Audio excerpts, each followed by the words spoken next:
Hello everybody, how are you guys doing today? Welcome back to another stream. We're gonna be playing some Endzone World Apart for the first time. I have not played this one yet, so it's gonna be fun hopefully. Just another city builder, like many others, but hopefully it will be very enjoyable to do. Oh, I thought it was gonna be a cutscene before. I got one, I started it up earlier and I got a cutscene, and I was hoping to get another one now, but doesn't seem like it's doing that, unfortunately. Oh well. Whatever, doesn't matter. Good to see everybody here. Hello there, Christy, Bobby, Mr. Kingbo, Drag, Gresham, Roy, Scott, hello. Alrighty then. Let's start up the game. Let's see what it's all about. So yeah, as I said, it's sort of a town, city builder, colony builder kind of game. Just like Farthest Frontier and many others. But it's in a post-apocalyptic environment. So there will be some different challenges. Might be fun. Let's see, tutorial. Yes, let's probably play the tutorial first. Might be a good idea. Might be a very good idea. How you doing, John? Good to see you. Oh, it looks nice. Really pretty game. We finally left the Endzone. Just look at this beautiful scenery. It's marvelous, even though it's a bit different from what we had pictured. We were able to secure a few basic resources and are storing them in our bus. Right. I'm glad we prepared ourselves well for this kind of scenario, especially since our inventories in the Endzone ran low.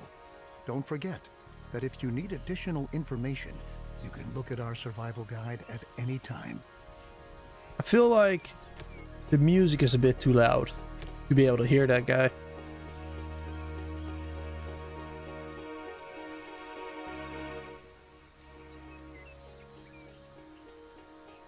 Yeah, I think around 50. Probably better. And I will increase the voice a bit. There we go. Probably better. Alright. So what do we have to do? Open up survival guide? How? Quick access. Professionals.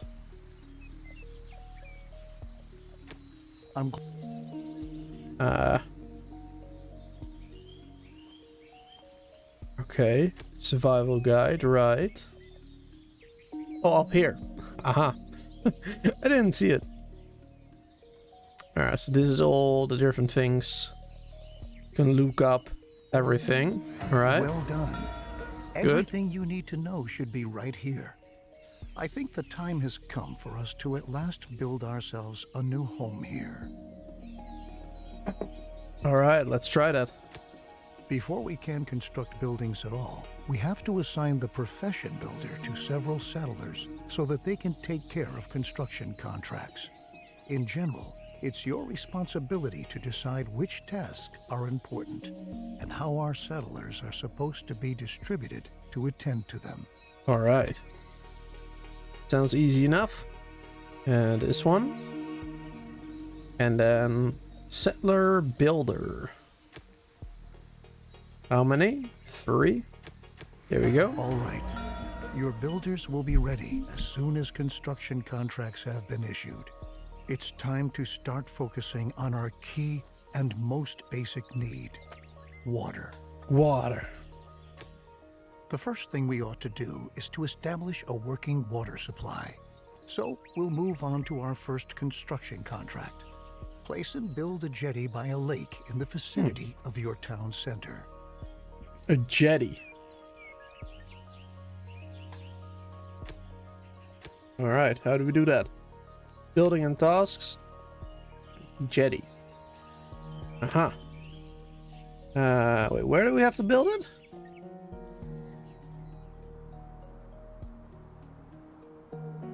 It said something about town center, did it not?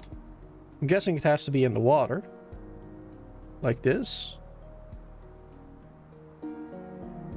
Let's build it over there. Yeah, it's a good spot for it. There we go. And then we just wait, I guess. Yeah, the builders are on the move. Working on it. Very nice. Good. That was the quick. jetty was completed as planned. Now we have a place where we can collect water. Hey there, Rob. There are other possibilities to gather water too, but the jetty is the simplest and most cost-effective method. Okay. So they just go on the pier and collect water from there with a bucket or something. Okay, whatever. We can obtain and store water from different sources, like a jetty, rain collector, or well in the cistern. The cistern should always be in close proximity to a water source, so that our water carriers don't have to walk too far. Cistern. What is a cistern? A cistern collects and stores water. It requires a wooden yeti, a well, or a rain collector to function. Okay. Okay, so it needs to be in a certain radius to be able to function properly. Okay. And let's build this one right there, I'm guessing. Yeah, we have to build one. Got ahead of it a little bit, but nice. We have to build one of those. We have to assign profession water carrier. How many? 3. There we go. Water carrier, well keeper, irrigator. Alright. Oh, look at all these different professions. Nice. There's a lot of different buildings to build in the future.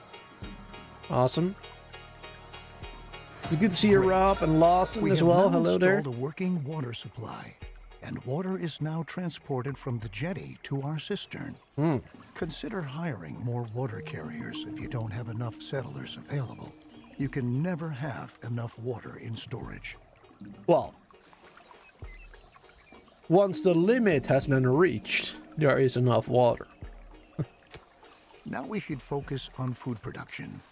It's important to ensure the supply right from the start. A gatherer's cabin, a hunting lodge, or a fishing hut can directly remedy the situation.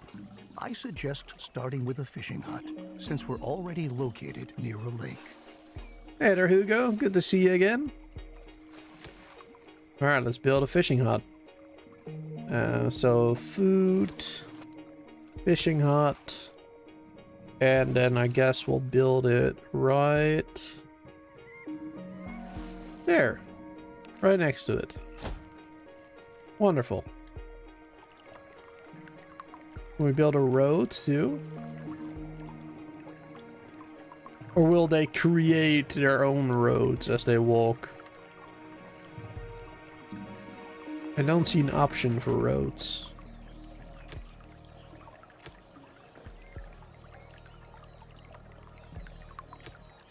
I hope we can make roads.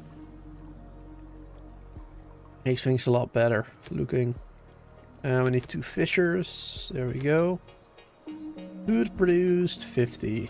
Will be awarded with 30. We've now 300, taken care of our basic supply via food and water. Make sure that you have enough food and water on hand at all times. Good. Crops are another excellent way of getting food, because they constantly grow as long as the soil is moist enough. Each seed has different yields and growing times. This means that it could take some time until your field is ready to be harvested, in contrast to your fishing hut, where production can be right away. Right. Cultivated fields. Build 1. Minimum 6 by 6, maximum 16 by 16. Okay. Let's build that one right over here then. Let's do a little bit larger. 8 by 8. There we go. It's only the tutorial, so it's not really important. Ah. Dried out, dry, moist, wet, rain cloud. Okay. So ideally, you want to put it in a moist area.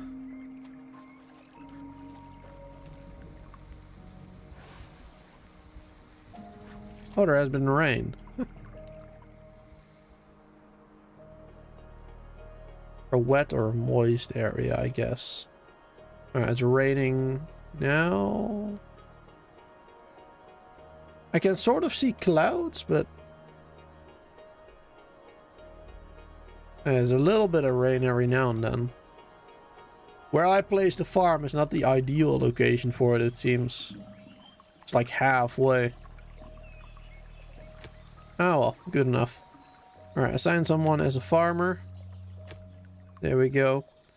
And seeds from field chosen. Choose seed. And we can go for cabbage or black salsify. Salsify? Never heard of that one. Can be harvested from fields. Okay, let's do that one maybe. Grow time is a lot more. Food yield is a lot more. Like 100. Actually less. 70. We'll go with cabbages. Looks good. Remember that we need the widest variety of food sources to stay healthy. You should also plan ahead for drought periods that might come when it's not going to rain. Stock up on food and adapt your production to avoid bottlenecks. I'll show you a few more strategies later on. Sure. At the beginning, we don't have much scrap wood or other resources. We could build a production building, but to obtain resources as fast as possible, it's best that we start gathering right away. Assign a Gather All Resources task. All the settlers who haven't been assigned any profession by you are going to accept these kinds of tasks. In addition, settlers distribute resources within your settlement. Alright, alright. Yeah, exactly, Mr. Kingbo. I always, whenever I see cabbages, I always think about that one, about that reference. My cabbages. Alright. Place gather wood task. How? How are we supposed to do that?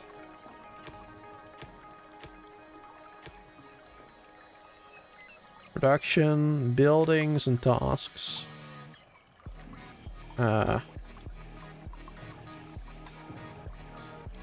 Resources.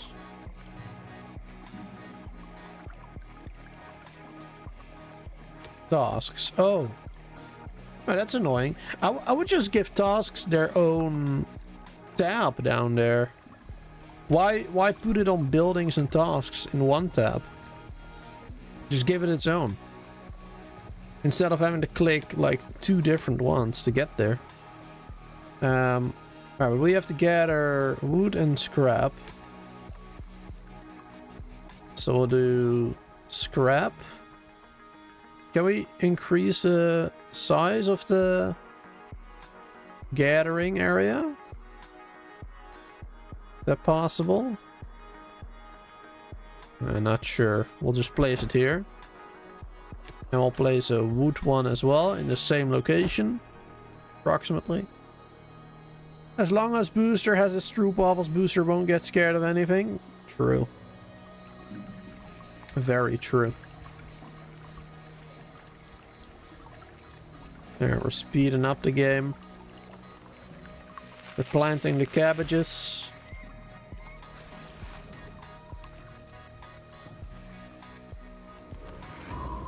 Gathering all the scrap. Since we now own plenty of resources, Oncoming drought. we can start to build a real production building. Then you don't have to always make efforts by hand that collecting is taking place. Production buildings are not only easier to manage, they are also distinctly more effective than simple tasks. Don't place production buildings too far away from your settlement.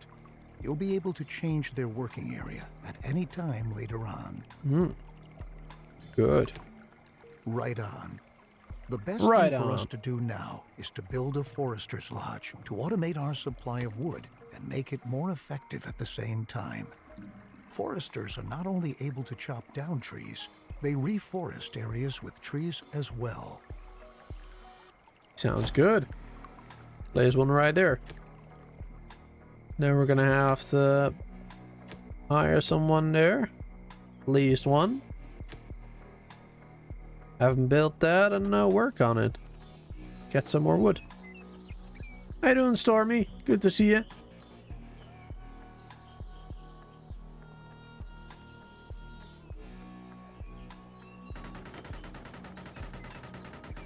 Haven't had to build any houses yet. Good job.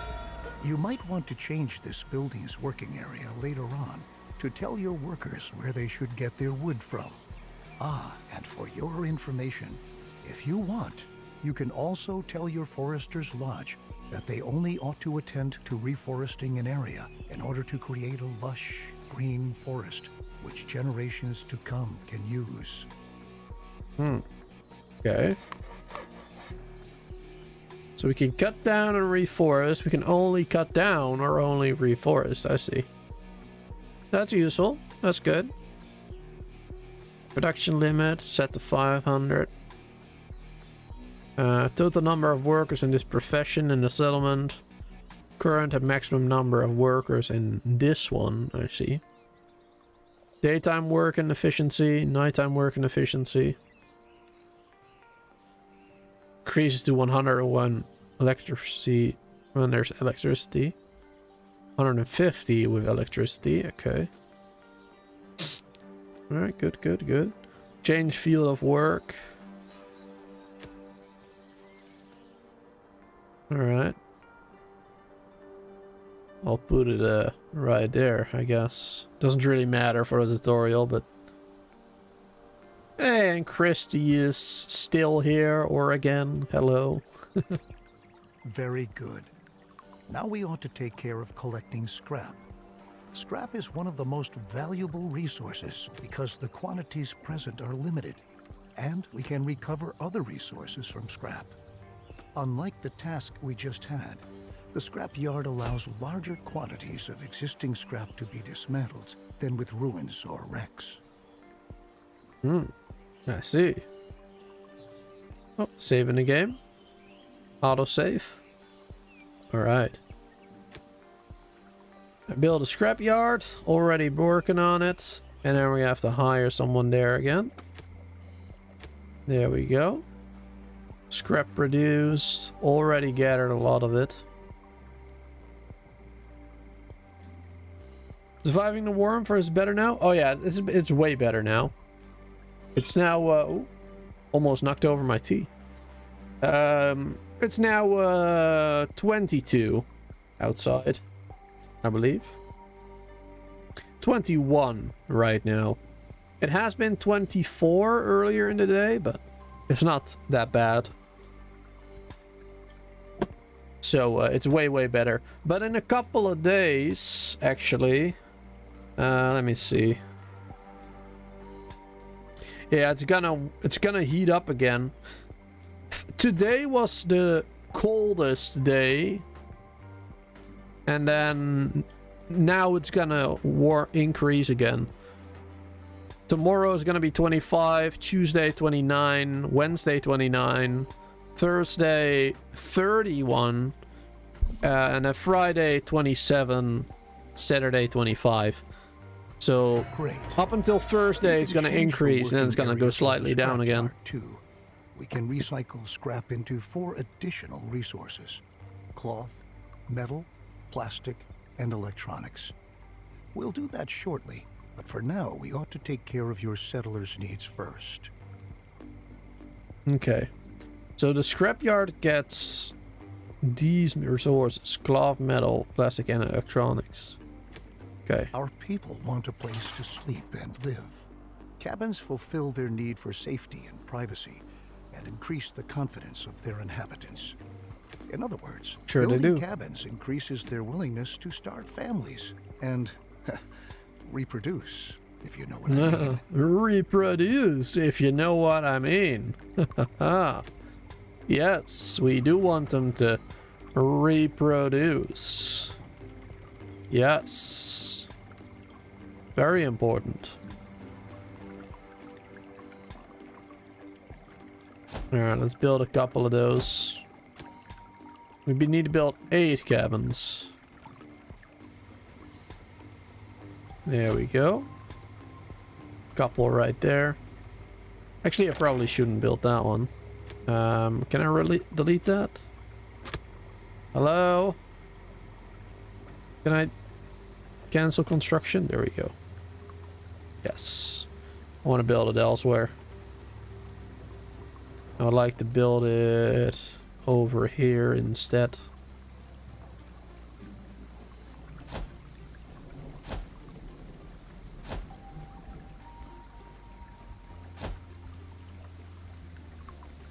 One, 2, 3, 4, 5, 6, 7, and 8, I guess. There we go. Wonderful. Let's speed it up. We had rain all day yesterday. Nice. Yeah, we've been having a couple of days of, well, not constant, but every now and then a bit of rain. But sometimes, especially after a hot day, that's even worse, because then there's a lot of humidity. And then it feels even warmer. But yeah, it has been a lot better the last couple of days.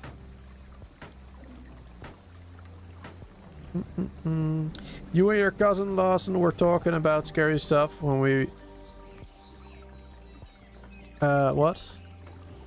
We're talking about scary stuff when we were talking about it. A picture fell. That's funny. That's always like when you're doing like a Ouija board or something, that kind of stuff.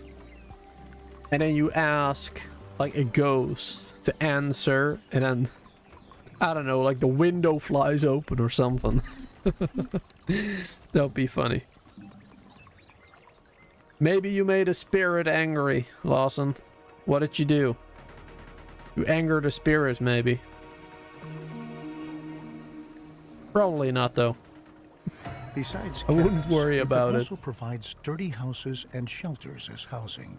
Sturdy houses withstand sandstorms better and have an increased storage capacity to boot. Children living in houses gradually fill up the house's stockpiles. Settlers do not reproduce in a shelter because they lack privacy. Okay. Besides cabins, you can also provide sturdy houses and shelters. Sturdy houses withstand sandstorms better and have an increased storage capacity to boot. Children living in houses gradually fill up the house stockpiles. Settlers do not reproduce in shelters. Okay. So why would you want to build a shelter then? A shelter provides many settlers with living space where they do not give birth to offspring. Depending on the configuration setting, all settlers or only old and infertile settlers move in. Okay. Okay. So you can basically use the shelters to send all the old and infertile settlers into them. So they will live there. And then they will free up the spaces in the nice privacy homes. Basically. And is a cabin good for... Yeah. You can give birth to offspring. Alright. It can be upgraded into a sturdy house. Okay, so that's an upgraded version, I see. Alright. But that one... Wait, it requires electricity? Power consumption. Maybe it's not necessary, per se, because I don't have power yet. Let's return from our excursion into housing and refocus on scrap. With the help of a recycler or refinery, scrap can be sorted into 4 different resources. A recycler always takes scrap apart, one resource at a time, while a refinery automatically produces all 4 resources. To start off, you should build a recycler and produce cloth. Okay. Recycler. So this one produces 1 of the 4. You can choose, I suppose. And this one just produces all of them? And what is the benefit of using one over the other? Power consumption. I guess the power consumption is a lot more. Parallel to each other, the refinery produces metal, cloth, plastic, and when researched, electronics from scraps. Production lines can be individually disabled. The refinery works faster and more efficiently than individual recyclers. Okay. Okay, so yeah, it costs more power, but it is faster and more efficient. So yeah, why would you want to build recyclers then? I guess it's more expensive to build this. What is this? Metal, right. I'll build that one there, I guess. Let's get that going. And we'll hire somebody to work there. There we go. Are we having water problems? Oh no, oncoming drought. Are we shooting something? Thought I heard some shooting going on. Also, what is this? Oh dear. The stag. Not a deer. Same thing. Potato, potato. Look at how nice this game looks, by the way. Oh my god. Oh my god. Wind turbines. I love it. So many wind turbines. What is a plane? Crash plane. It's a cool map. Really cool. Ton of scrap. There we go. Alright, what do we do? We need to produce cloth. So let's produce... Oh, it's already set to cloth. Okay. Then we just have to wait. Yeah, already making some. Wonderful, wonderful, wonderful.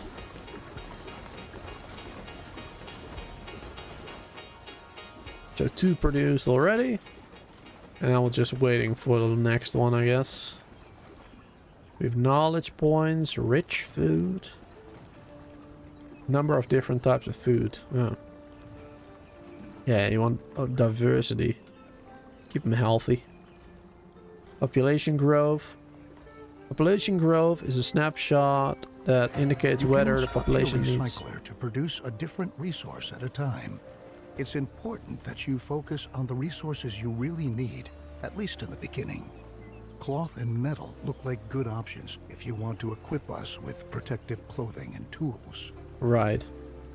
I was reading this, sir. A little bit rude that you interrupt. A snapshot that indicates whether the population will tend to grow, decline, or remain constant over a longer period of time. Okay. So right now it's increasing, it seems. It's going to grow in the long term. Okay. Alright, that's good. Happy settlers are industrious settlers.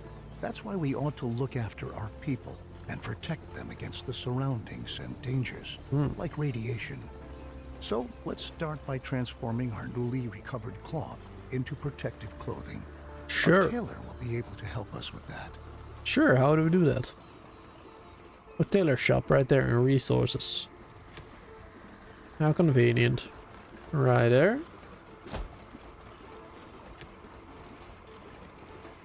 And then of course have to do the profession thing again. Then we need to produce a neck scarf.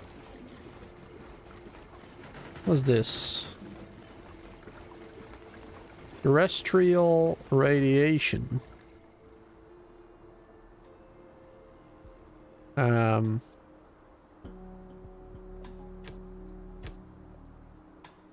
Doesn't seem like there's any nearby.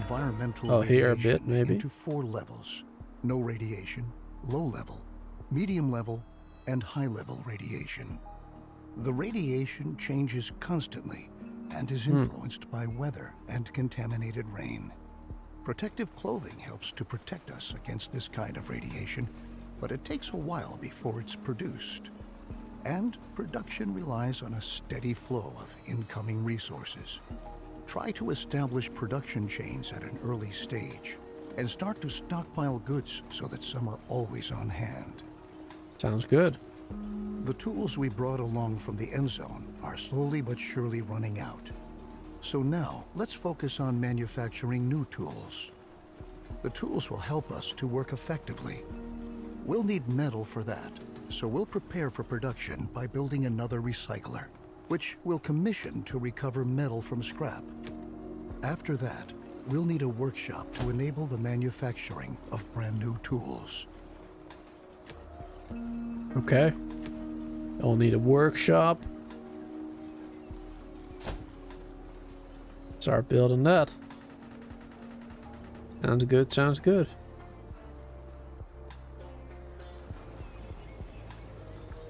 Ba, ba, ba, da, ba, ba.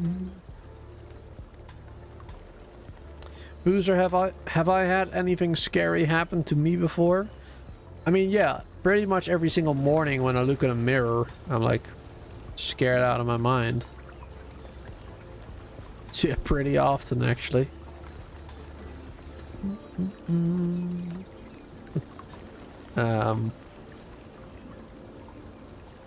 I can't really remember anything specific. I mean, probably something scary happened at some point in my life, but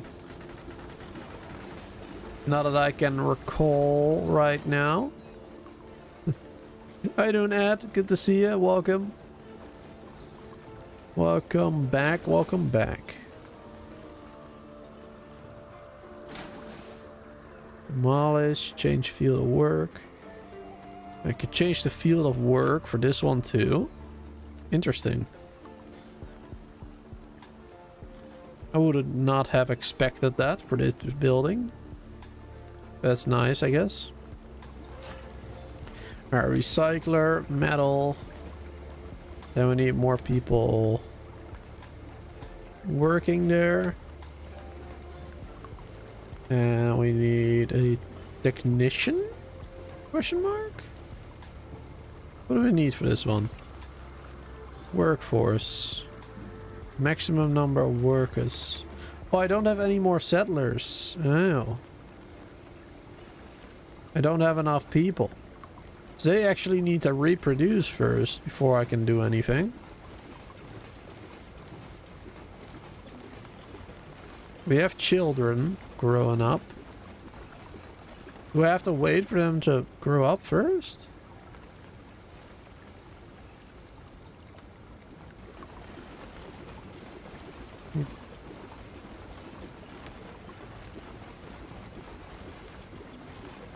I followed the tutorial to the letter.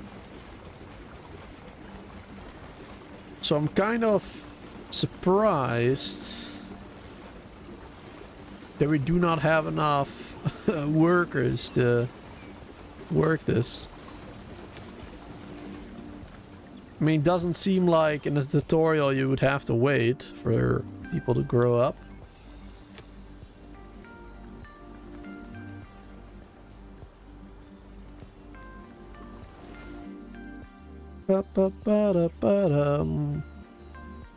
Nah, they're almost grown up though. Just speeding up the gameplay a little bit. Hopefully you won't have to wait too long. You're almost grown. Every Monday you have to go to work. That's pretty scary to you. True. As soon as someone who grew up on a farm, you don't have to wait for kids to grow up. Put them to work. Nice, nice.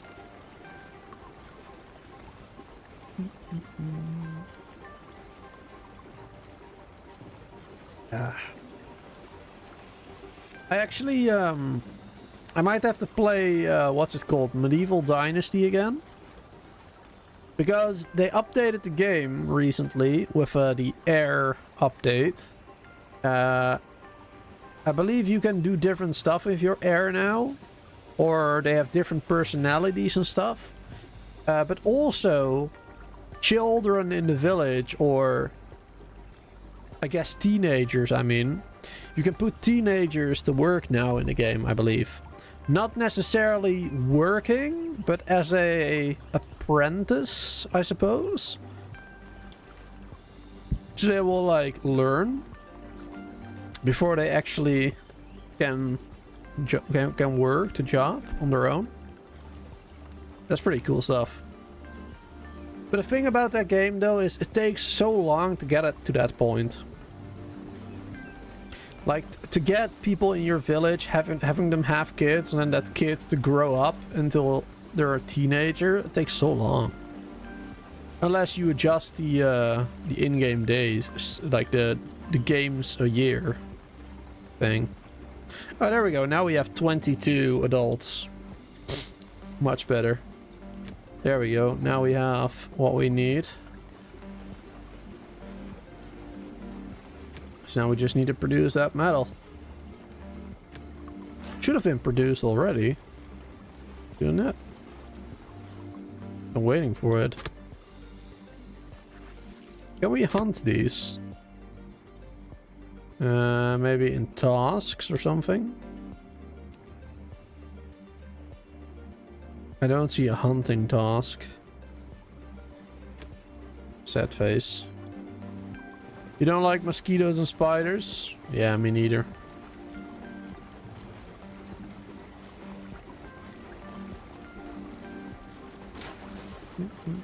What is that icon? Is it like filled up all the way, or like... Storage capacity in this building is running low. Oh, okay. I see.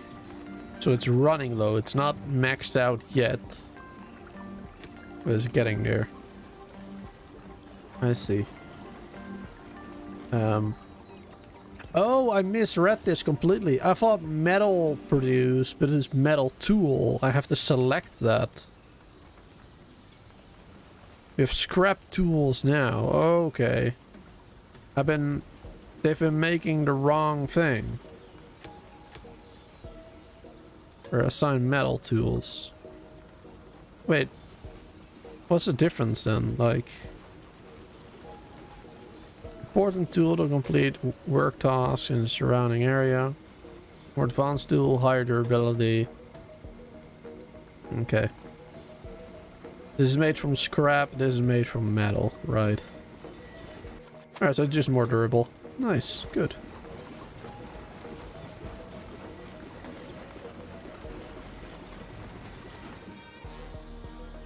Alright, that'll be made quickly.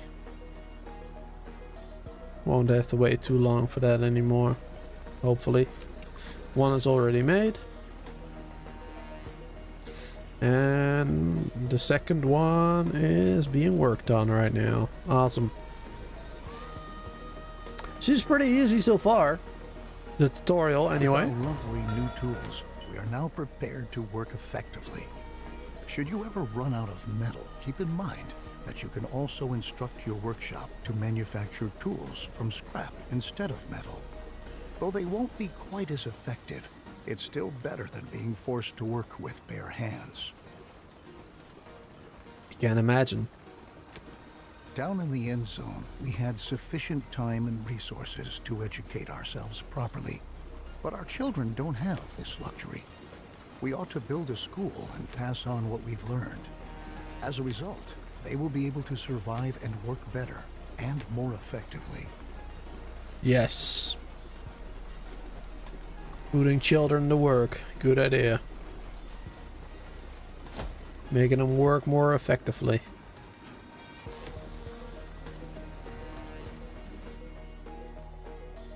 Let's get some more builders up in there. Speed it up a bit. Water carriers. Farmers, maybe. Fisher. I mean, it's tutorial, but we'll do it anyway. Perfect.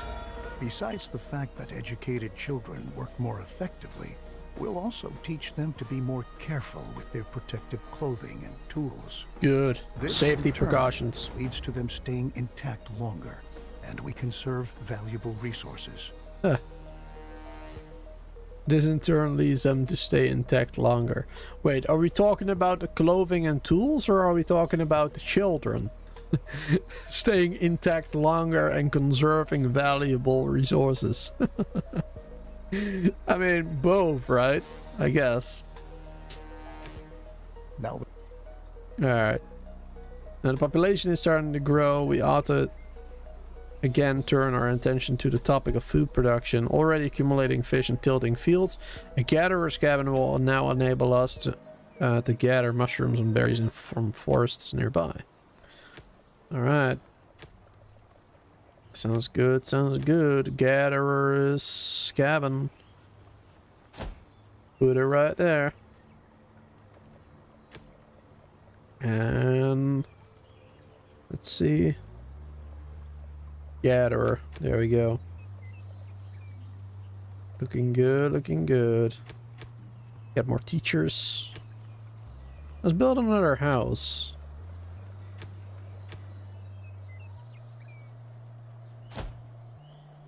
Two more houses. Not sure if it's necessary for the tutorial, but I'd rather have enough population. I only have 4 more unassigned workforce, so rather get a bit extra. You like the offer guy? Yeah, he's pretty cool.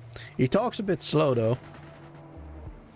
Would like him to step it up a little bit. very good. As you can see, the Gatherer's Cabin is an effective possibility to get food quickly. But watch out. After a drought, it's going to take some time before the plants have regrown. As is the case with most buildings, here too, you can relocate the working area at any time. Good stuff. Let's do that immediately. There we go. Although we are sufficiently supplied at the moment, our survival depends on diligent planning. If we can lay out a plan for an orchard, then we can start to plant fruit or nut trees that we can harvest after a few seasons. All right. Let's build an orchard then. 6x6 minimum, 16x16, right. Building is influenced by soil irrigation level. Right. What I don't get is why this is dry area. I mean, there's a lake nearby, so it should have enough like, water, right? You'd think so anyway. I guess not.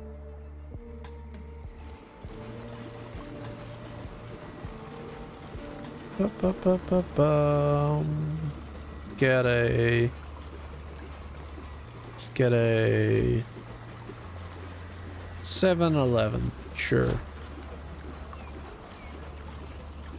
Why not? Now we're probably gonna need some more workers there. Farmers, there we go.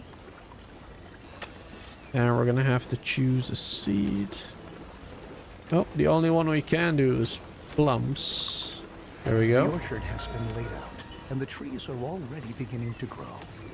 Similar to crops for farming, trees need some time until they are fully grown. But once they have grown, they can be harvested again and again until they have to be newly planted. Okay. So when do they have to be newly planted then? Do they just die out Our at some point? gatherer's cabin gathers food from the surrounding forests. However, there are any number of other plants there which we can use as well. These plants can be gathered by an herbal hut. The herbs gathered there can be consumed by settlers to replenish their health. Alright, let's build that one. Let's build the witch hut. I mean the herbal hut.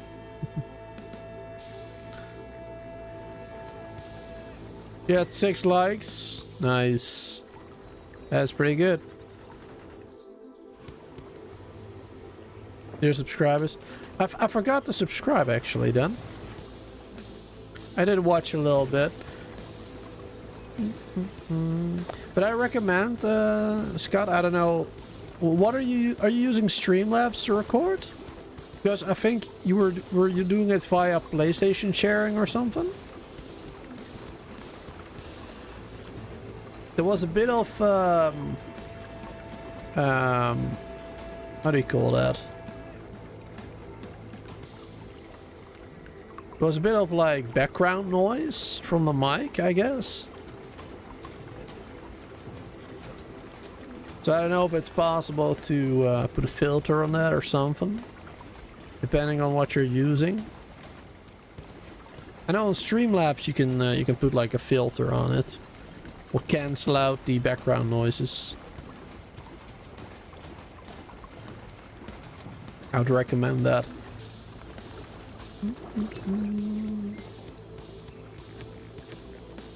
There we go. Put some more workers in there. And they can start gathering some stuff.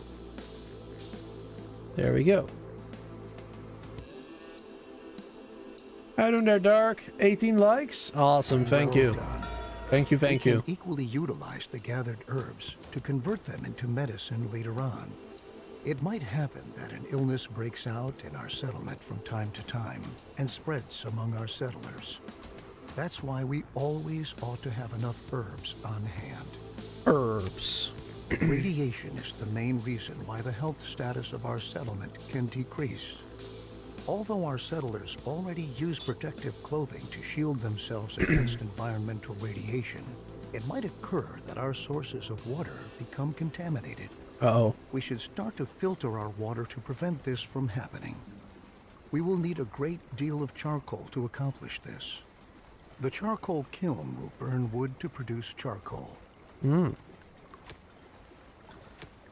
Surely there are better ways to filter the water.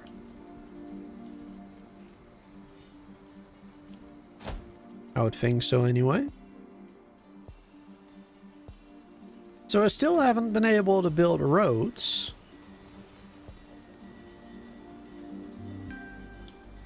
Or at least I don't know how to. I noticed that the buildings always have like a green bar next to them. And they can overlap. So I'm kind of using that as roads, but...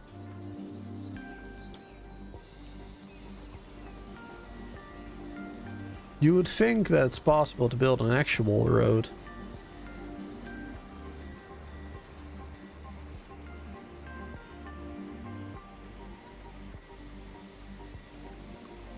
How are we doing here? Oh yeah. To hire people.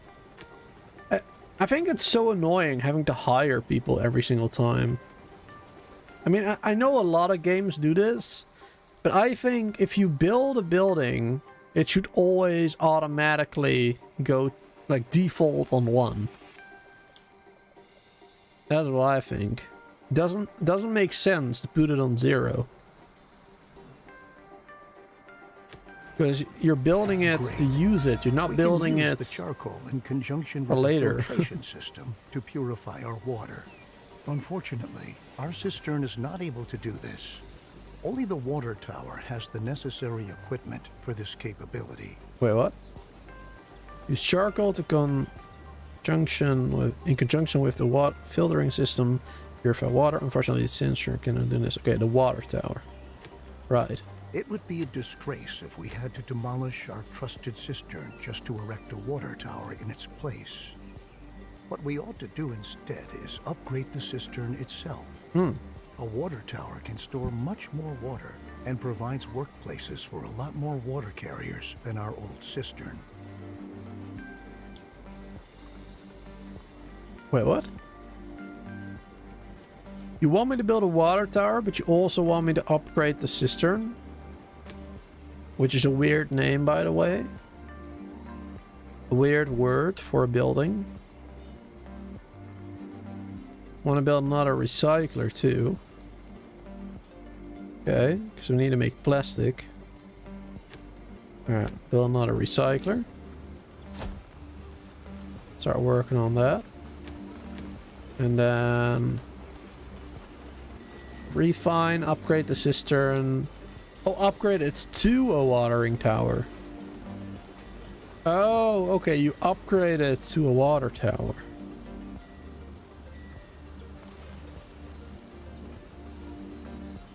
Oh, I see. Okay, that makes more sense. Now I get it. I was a bit confused there. There we go. And this one will be making plastics. And then this one we will upgrade. And assign more water carriers. There we go. Now we'll have everything done. Our new there we water go. tower is up and ready for action. Good work. Filtering the Looks water good. is an important next step because clean drinking water is a key mainstay of any stable society. Let's begin with filtering our water. To save on charcoal, we ought to ensure that at least a little bit of water not contaminated by radiation is being stored in our water tower. Water gained from a well is never contaminated by radiation, so it suggests itself for that purpose. Then we can use the remaining charcoal to produce better protective clothing. Charcoal? Really? Yeah, so we gotta build a well. The water from the lakes are contaminated is what they're saying, and water from a well ain't. A well produces water slowly but uncontaminated by radiation, and regardless of droughts.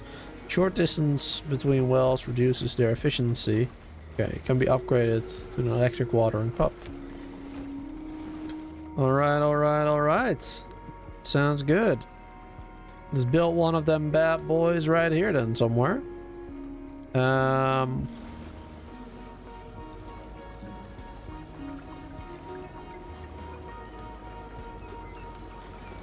Build it right there. Looks good to me. Can also build a rain collector later. This is a pretty good tutorial. It really goes through all the different buildings and stuff. Good stuff. Well keepers. Well, that's a keeper. Activate the filter on the watering tower. How? Filtration. Amount of filtered water filters per coal.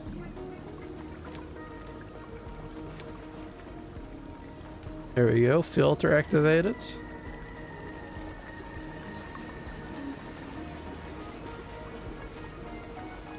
I don't think we have coal yet, do we? I mean, we're not mining any coal. So as far as I know, we don't have any. Might be wrong. I'll remove that.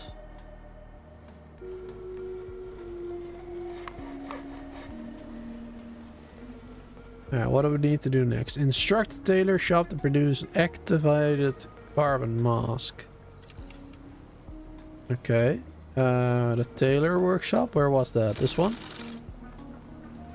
Activated carbon mask. Right, protect them against medium level radiation. Ah, I see. I see, I see.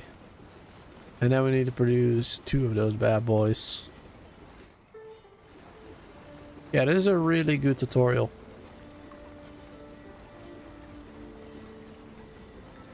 Takes a lot longer than I thought it was going to be, actually, but that's not a bad thing. We are continuously taking steps towards being better and better equipped to be able to survive in this hostile environment. Filtered water is a precious asset, and later on we can even use it to irrigate our fields. But let's not get ahead of ourselves. Not only our water can become a hazard for our settlers due to radiation, our food can too. We ought to erect a decontamination post to prevent settlers from eating meals that are contaminated with radiation. Logistics. Okay. One thing I think they can improve about the tutorial is telling you where to look for these. Because a lot of these tabs and buildings that are in them, I don't really associate those buildings with those names. Some of them anyway. Like resources. Why is a tailor's shop in a resource tab? I mean, sure, I guess you could see clothing as a resource, but I don't know.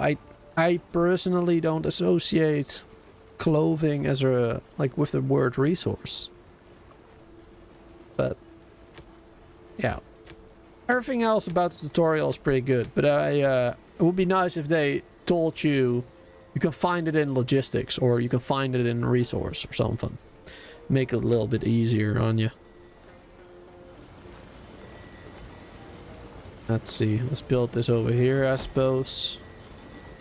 I'm not really building a pretty town, but it is what it is. Oh yeah, there's roads. Yeah, you're right. In logistics, John. Yeah. I'm just surprised that they haven't taught me about roads. That's usually like the first thing they tell you in tutorials. Is to build roads. Dirt road enables settlers to walk faster, yeah. And then paved ones. It's even better, I'm guessing. Considerably faster progress compared to dirt roads. Right. Good, good. You're throwing peanuts at me now, Stormy? Well, I'm sorry, I don't have peanuts, but I do have popcorn for you. There you go. Alright, assign settlers to the decontaminator. Let's do that. There we go. Very good. The decontamination post is going to supply all buildings that stockpile food and are located in its working area, in order to purify the food that has been affected by radiation. Let's adjust this, make sure everything is inside. There we go. Oh, accidentally clicked it away. It's true. We should never forget that even when we optimally prepare and protect ourselves, we're still going to lose friends and members of our family time and again. We're going to mourn them, come what may. But if we're able to bury them in a cemetery, then we'll get over the pain and let them rest in peace. Sounds good, sounds good. Build a cemetery. Somewhere. There we go. Build it right there.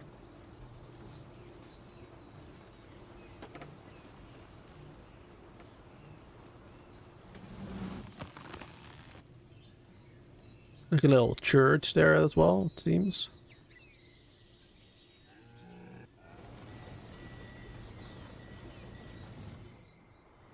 And then we have to assign another profession, a mortician, a mortician. Okay. The cemetery will help us to quickly get a hold on ourselves and focus on the tasks that lie ahead. It's not a pleasant thought, but that's the way things are. At the very least, we're pioneers, aren't we? maybe we ought to distract ourselves to lighten up the mood. We Yep. can erect a number of buildings to increase confidence in our settlement, including, for example, a campfire or a pub. In this situation, however, our best option would probably be to upgrade our town center. Settlers can visit the new town center, and by doing so, increase their confidence for a while. All right. Very good. The new town center not only gives us more storage space, at the same time, it functions just like a campfire too. Settlers Nice. can visit the new town center, and by doing so, increase their confidence for a while. Now that we have made efforts to ensure the spiritual well-being of our settlers, we ought to attend to their physical health as well. Our settlers can get sick from time to time. Settlers who have become infected with a disease can die from it if they're not treated. Settlers will go to a medical facility to have themselves treated and will be admitted there, provided that beds are still available. We ought to ensure our settlers' medical health care. All right. Build a medical facility. Ba-ba-ba-ba-bum.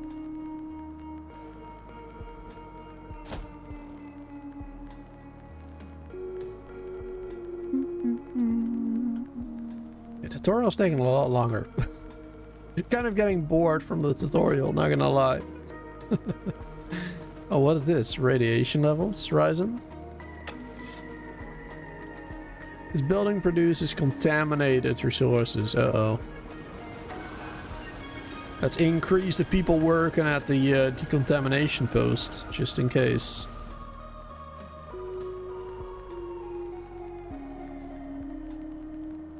Just in case.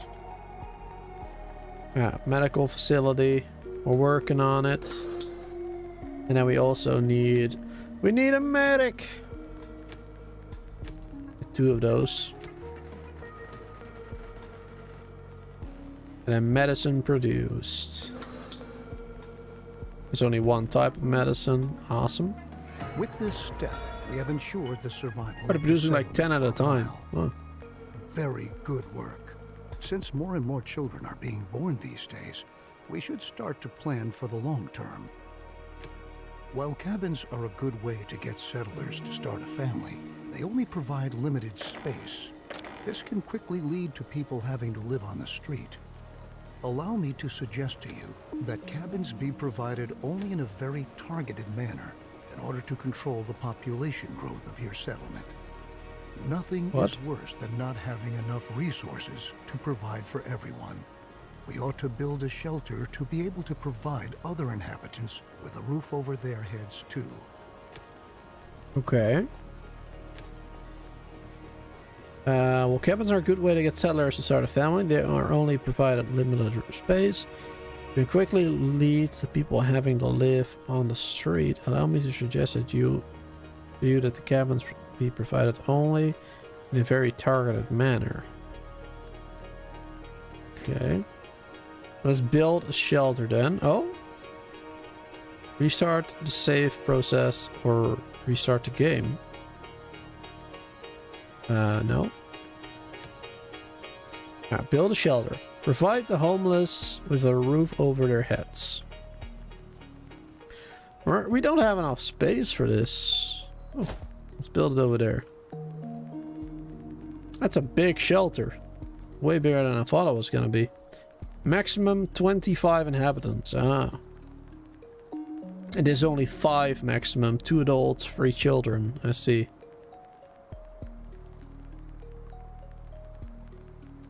Yeah, that's a big change.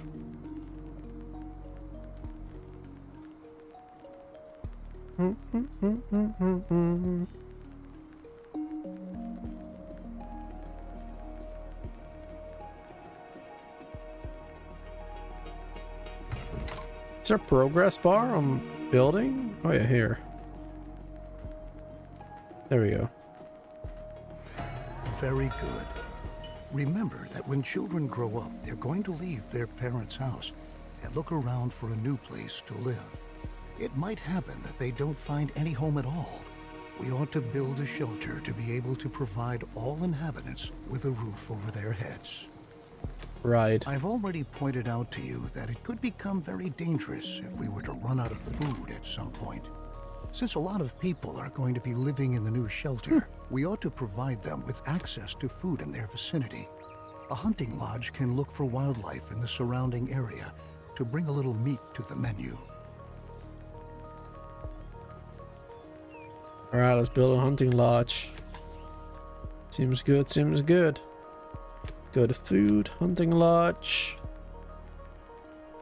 Build one right there. I'm just plopping everything down.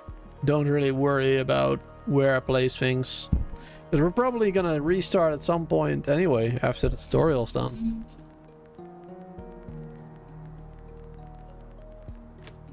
Unless it goes on forever. That's possible. Does everybody have a home now? At least?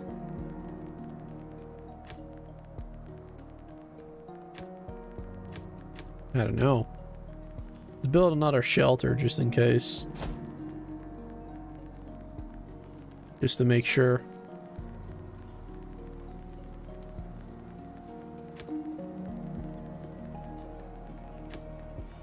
Build a hunting lodge, signal hunter. And raw venison, wild boar meat produced. There we go. Let's add 3 of them. Let's adjust where they hunt.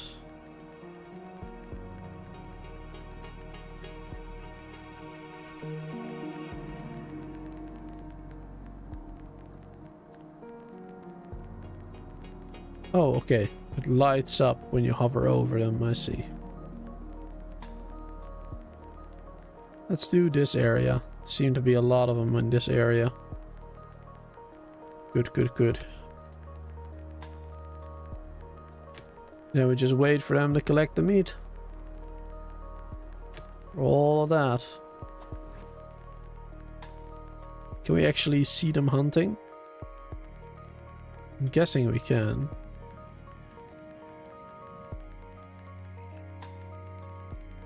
Is it a gatherer or? Ah, this is one of the hunters.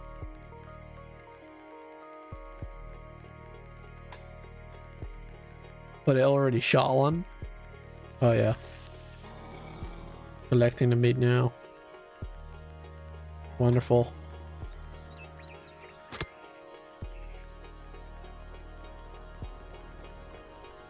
Probably gonna take a little bit of time. I placed it far away. Maybe I should have placed one closer, but whatever. It'll just take a little bit of time, it's fine.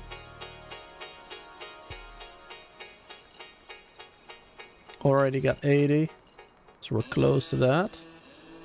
Now we're just missing the hunting lodge equally provides us directly with food, but it functions somewhat irregularly because it relies on wildlife in the surrounding area. Nevertheless, it can be indispensable during a drought because even the deer and wild boar still roam around the forest. True, true. However, wild animals can not only be shot, they can be captured too. When a wild animal has been captured, it can be brought to a pasture and served there as livestock. In order to capture wild animals, you have to instruct your hunter to do this. You also ought to set up a pasture and assign a herder. Alright, let's set up a pasture. Man, this tutorial is really good. As in explaining a lot. Maybe a little bit too good, as I said earlier. It goes on forever. But that's a good sign, I guess. Hunting and capture.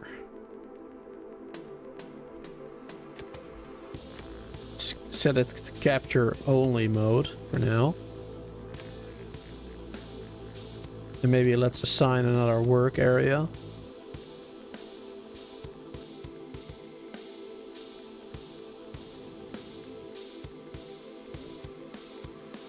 Oh, there's some boars back there. There we go, let's do that area right there. Add some more builders, maybe. We have plenty of people. That should be fine. Add a herder.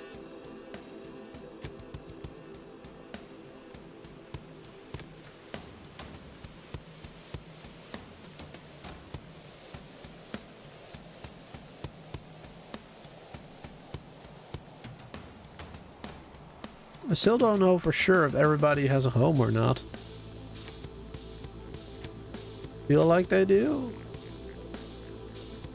Not sure if we can see that anywhere.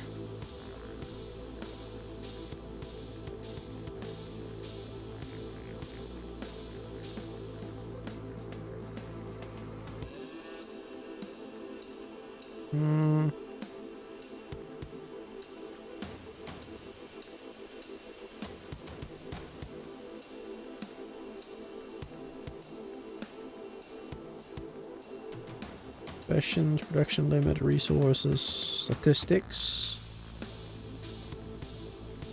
Oh god.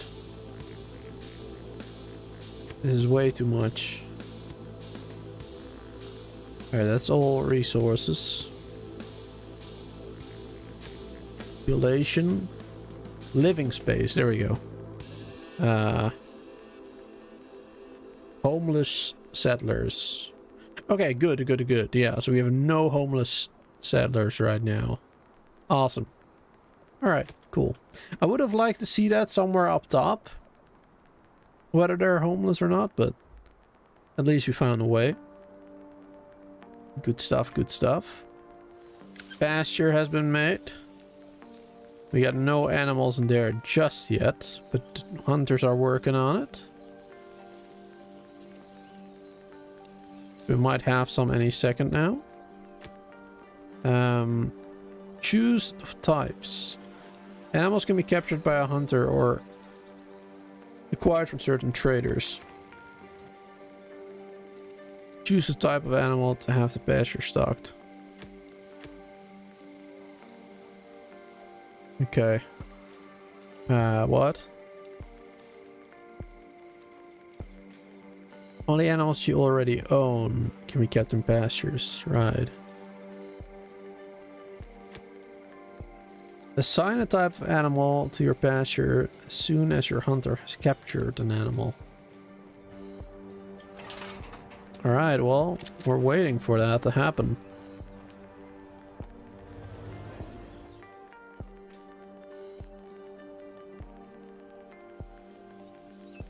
Come on, capture them.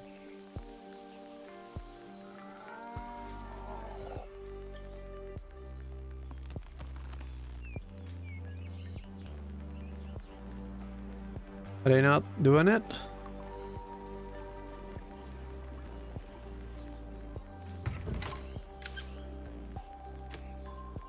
Oh, there we go. We have one. Nice. 2 animals of this type needed. Okay, we choose that one. By a hunter are brought to a pasture where they are tended to and cared for by herders. Some animals produce resources such as milk or eggs. Other animals can only be slaughtered to eat. You ought to find out for yourself which type of animal brings you which benefit. On each pasture, you can choose which type of animal ought to be kept there.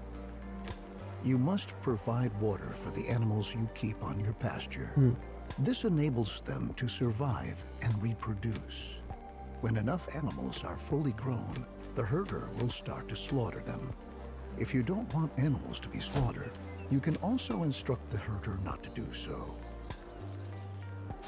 Build another well and water tower just because we can. Now your herders know how they ought to handle the animals. And now that you've already captured several animals, don't forget to instruct your hunters to hunt animals again in the future so that they can continue to gather and provide food. Slaughter, not slaughter.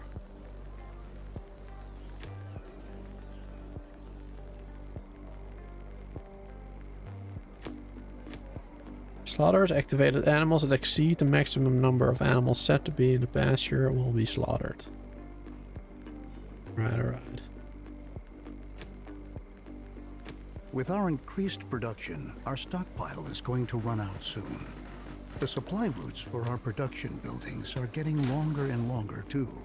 To tackle these problems, you ought to build a temporary storeroom and have roads laid out. Ah, finally, roads. My goodness. Who would have expected that to be one of the first? Temporary storeroom. Logistics? There we go. Why temporary though? I mean, isn't the city center already a temporary storage? I guess it can be upgraded to a warehouse later. Yeah. Provide additional storage. Cannot be used to house water. Alright. Build that one right there.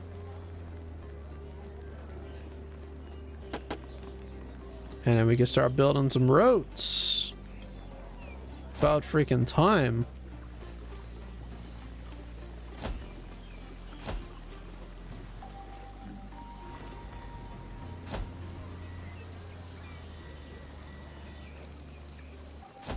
Good. Temporary storerooms increase your settlement's general storage capacity. Place them in a targeted manner in order to shorten the routes for goods between your production buildings. Roads are equally a great benefit because settlers moving on roads can go distinctly faster than on a normal supporting surface. Makes sense. To improve the whole thing even further, we can build a market to improve logistics at the settlement. Besides being an enormous stockpile for resources that is even able to store water, the market is responsible for distributing resources within your settlement. What's more, it also increases your settlers' confidence. That's good to hear.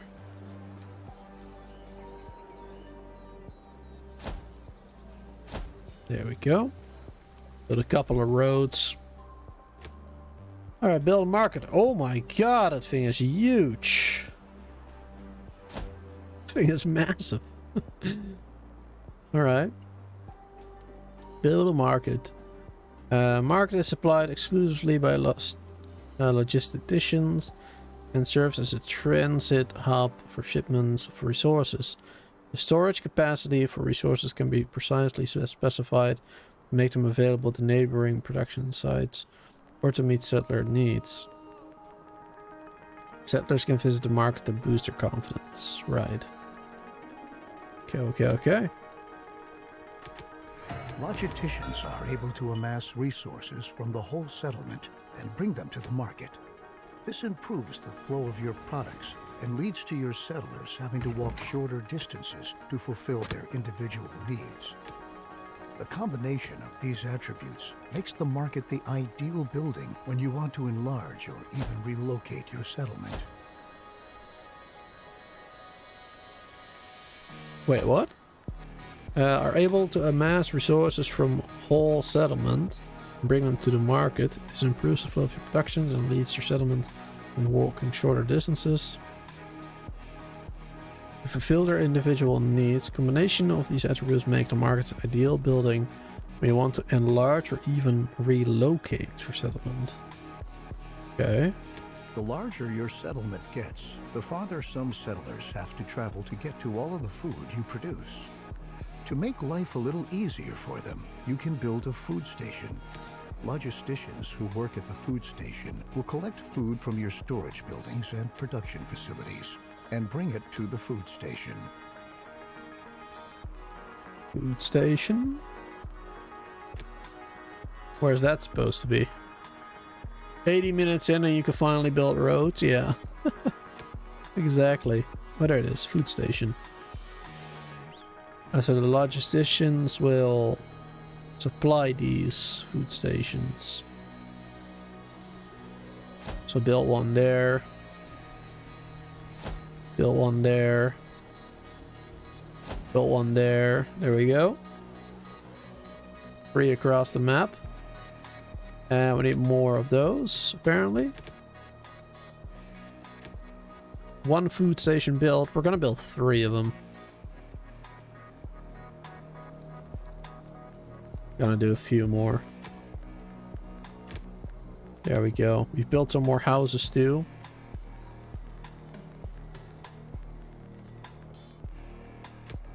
And let's build another temporary shelter.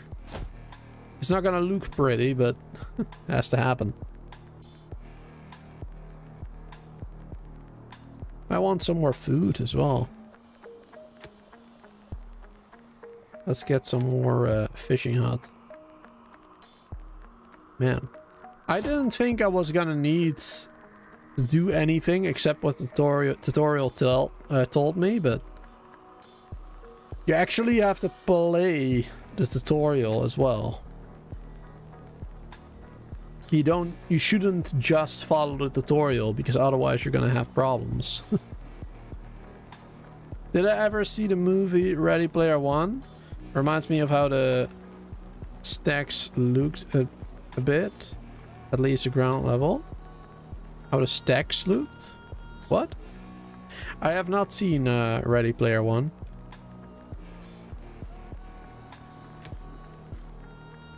Not seen that one.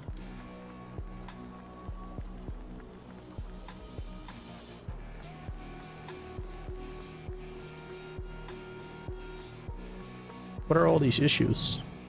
Needs wood. More wood is needed.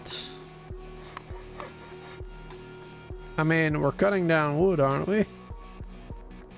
Let's put more people in there. We only have one person. I guess that wasn't enough. More wood is needed, sir.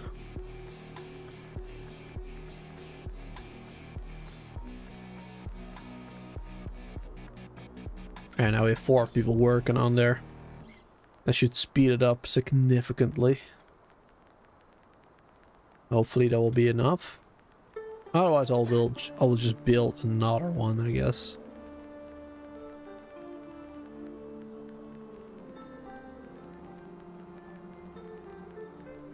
Maybe I should build another one. Make sure we have enough. With the new food station, your settlers are now able to supply themselves with food directly on site. If your settlement is supposed to grow even further, you can think about whether you want to provide additional food stations. Yeah, we already have. Distributing food at your settlement is going to prove to be extremely practical. However, your settlers not only need food to survive, they need water too. A water To point. be able to distribute water in a targeted manner, you can build a water point. Yeah, it's basically the same thing.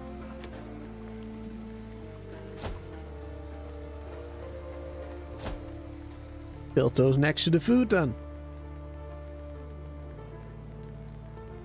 Will be continuously refilled with water and can be shortened. And can shorten the walking distance for your settlers who want to drink something. Alright, good stuff. Production limit is reached. Nice, that's good. Actually, didn't we build a storage? Wooden scrap. Oh, it's only wooden scrap that can go in there? Nothing else? Oh no, there's more stuff in there. Oh wait, production limit is the total amount in the settlement. Right. That's what that is. Alright, we're starting to get a little bit more wood now.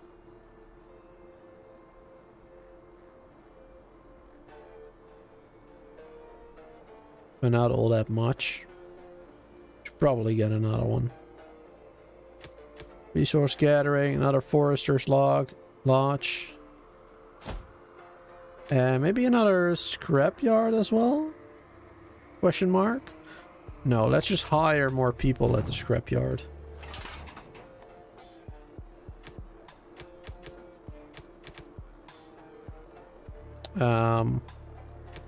Also, there's nothing left in there. Gather stuff from all the way back there. There's a lot more.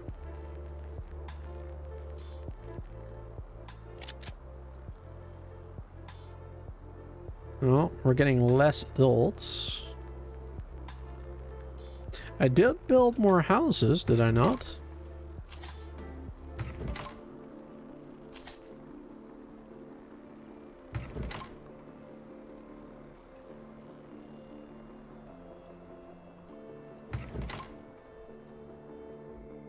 Maybe I should build even more. Even more cabins.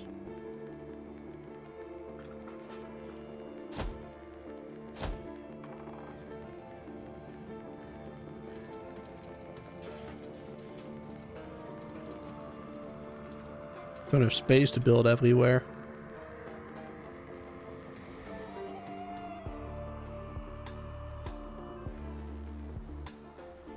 What's that icon? No workforce.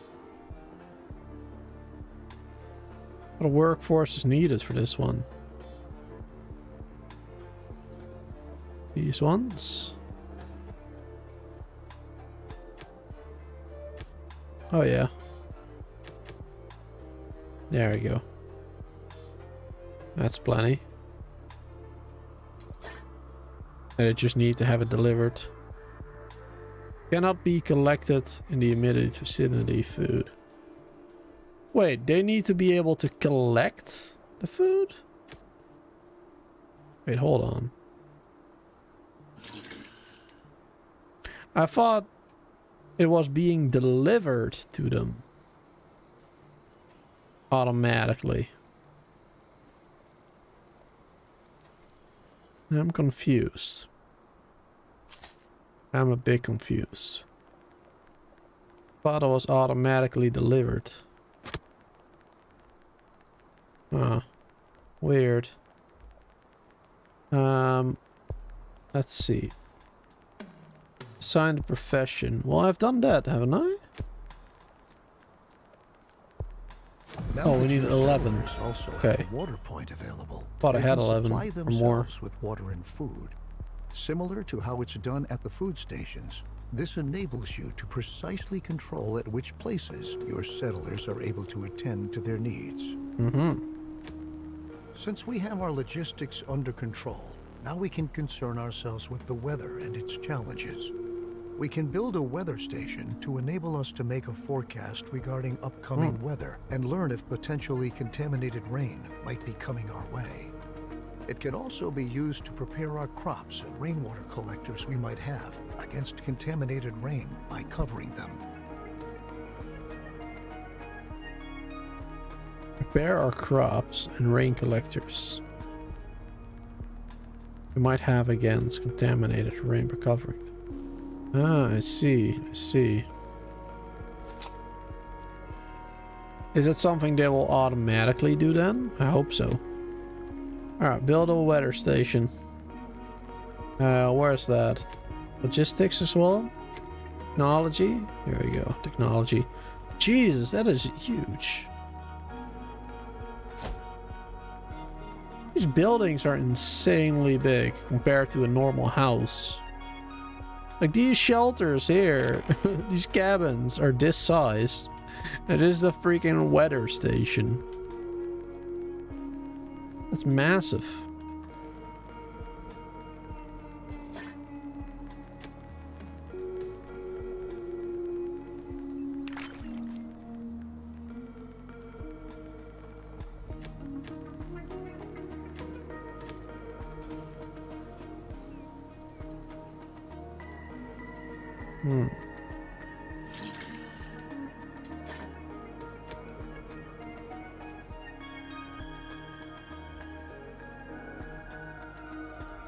Ah, we can set that for it.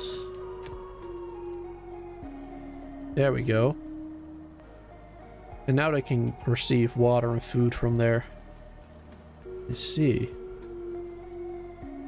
Thought it would just automatically do that. Very good. Now that we know what sort of weather awaits us and how we can protect ourselves against contaminated rain by covering our crops and rainwater collectors, we ought to attend to collecting the rain we want. Rain not only humidifies the soil, it can also be automatically collected via rainwater collectors to generate a steady flow of additional water. Since we've already built our weather station, we're able to decide what kind of circumstances would make us want to cover our rain collectors.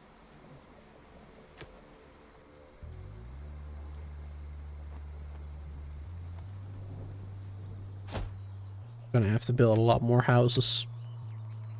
I did not realize this tutorial was gonna take a million years.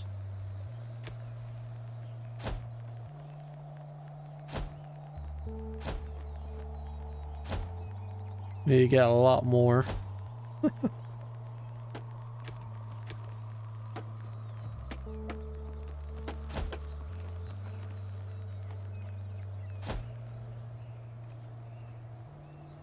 There we go.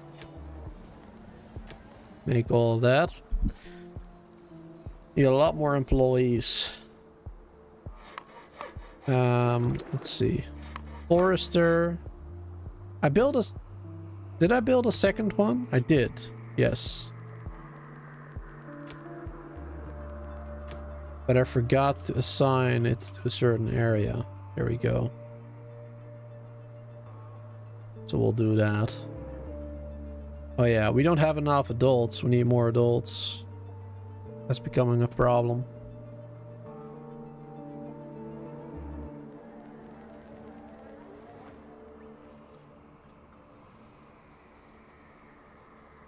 Alright, build a rain collector. I feel like water isn't the problem.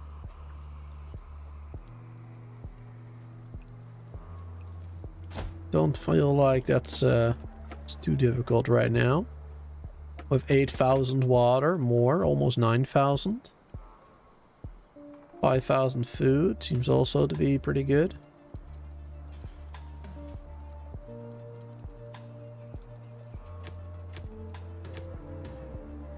Quick access to building modes. When selecting a building with configurable mode, an additional view showing all buildings of the same type is displayed in the world.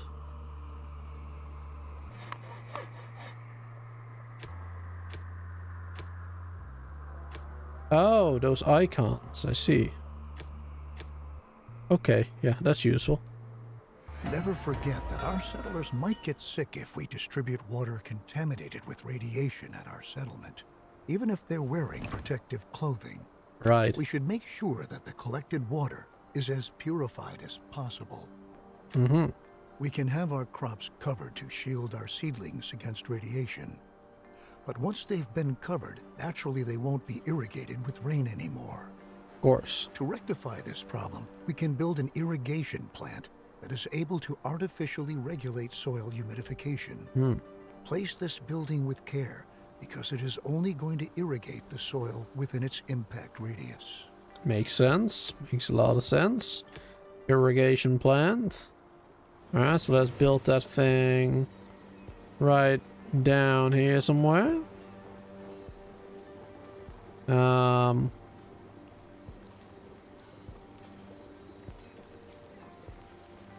Yeah, I guess for now we'll build it only right there.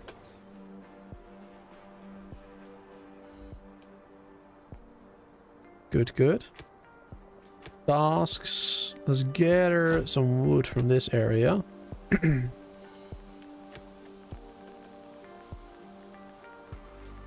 to get some more farms up here.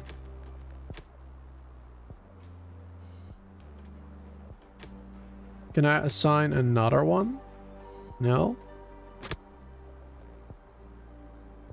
Cannot assign a second one, unfortunately.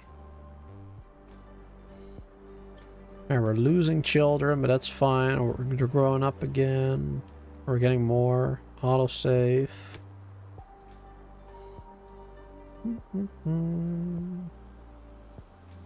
Yeah, we need more workforce.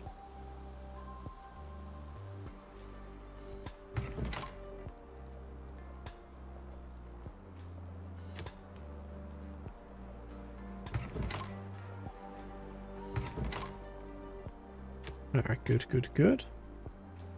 Let's get some more houses again if possible. Some more cabins.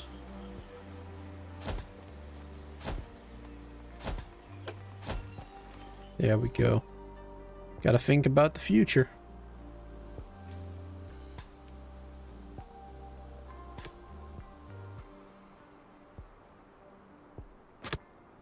And let's move this one. Let's change the radius here. This area.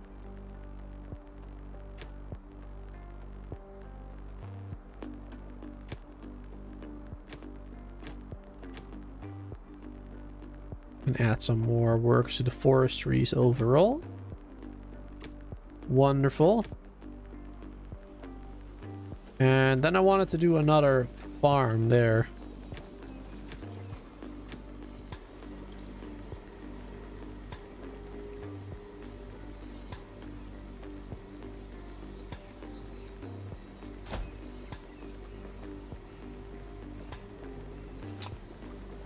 There we go.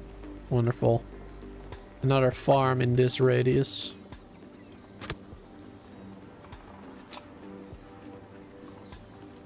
Boom. Choose seeds. Cabbage, I guess. Actually, no, let's do that one. Let's alternate between them. And let's add another worker then.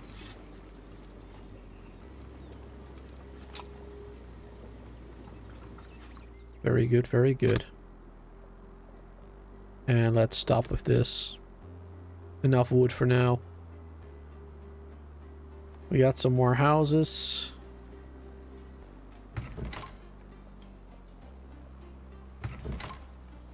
Hold them infertile, there we go. We have way too many settler shelters now. That's alright. That's alright. Thinking about the future. A lot of young adults right here. Getting children. Alright, what is next? Assign to the irrigator. Fabulous. As long as our irrigation plant is supplied with filtered water, it is able to neutralize a possible contamination of the soil due to radiation. But watch out. When water contaminated with radiation is fed into the system, this can lead to precisely the opposite. And the irrigation plant itself may possibly cause radioactive pollution of its surrounding area. Right. So how do you prevent that? Alongside contaminated rain, there are other environmental hazards, such as sandstorms or droughts. The soil dries out during a drought, and sandstorms sweep across the landscape from time to time. These sandstorms can damage your buildings and ultimately make them unfit for use. We ought to prepare for this and assign several more builders to enable potential damage to be repaired. Okay. You can decide which type of task your builders Already have that. to at our town center. You can instruct them to merely repair buildings, to erect new buildings, or to do both at the same time. This enables you to react quickly in crisis situations. For instance, in the event of a sandstorm, you can quickly attend to having damaged buildings repaired. Wait, how? Builder mode? Ah. Main view. Limitation on protective clothing. Builder mode, visitor mode, inventory. Turnover statistic. Okay. Current season, last season, next. Or 2 seasons ago. Alright, so we can switch Now to that we've taken care more of all the repairs, necessary for needs example. of our settlement, such as food, water, protective clothing, and tools, Good. our next efforts ought to focus on increasing the settlement's overall productivity. A research station allows us to develop different technologies. One step in moving our settlement ahead is to make it possible for our refiners to acquire electronics from scrap. We should perform research on the appropriate technology to achieve this and instruct one of our refiners to produce electronics.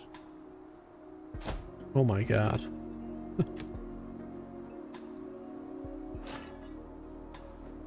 Oh my god. Not a recycler.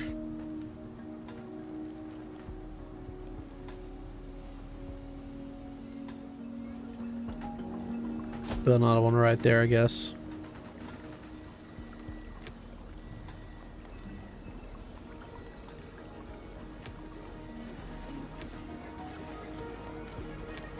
Got some researchers. Hey Nicole, good to see you.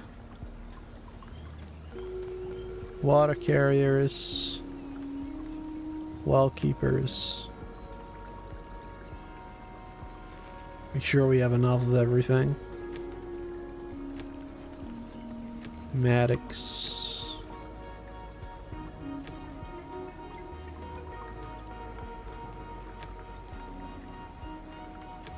There we go. Should still be going up with adults soon. At least population's growing. Yeah, there we go. Got some more again.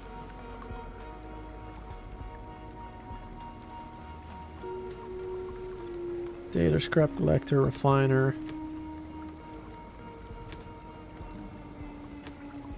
There we go. Now it's just a waiting game. Research station is being built. We have researchers. Electronics thing is being built. I guess let's switch this one to... Wait. How do we switch to electronics? Instruct a recycler. Produce electronics. I mean, I would if I could. Oh, wait, I have to research it first. Okay, never mind. I'm confused. I'm confused. How you doing, Nicole? Good to see you. Welcome. Good to see everybody here. This tutorial is a lot more in-depth and takes a lot more time than I thought it was going to be. I thought it was going to be like a 30-minute tutorial and then we were going to play the actual game. We've been playing for almost 2 hours now, the tutorial. It's insane how long this takes. There's a lot to it. They're teaching you every single step. Every single step, it seems.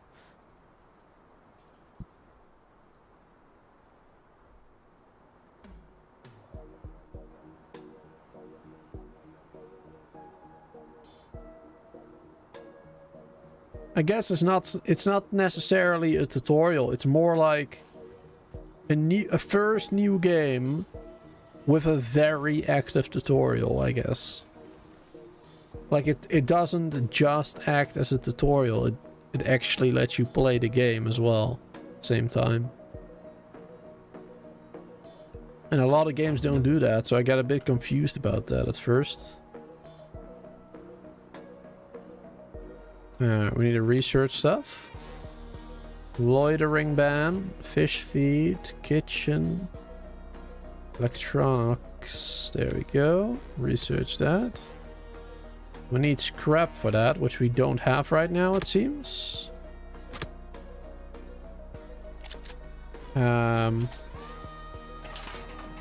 Should be collecting scrap. Yeah.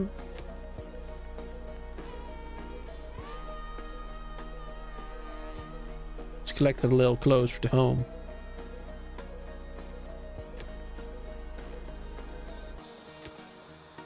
There we go. We have 14 settlers now as well. Nice. So every time... This is a bit annoying. Every time someone dies, you have to assign again a new person to work there. It doesn't automatically assign a new person, it seems. That is really annoying. Because you're gonna have to keep an eye constantly on how many people you have working everywhere. That is kind of annoying.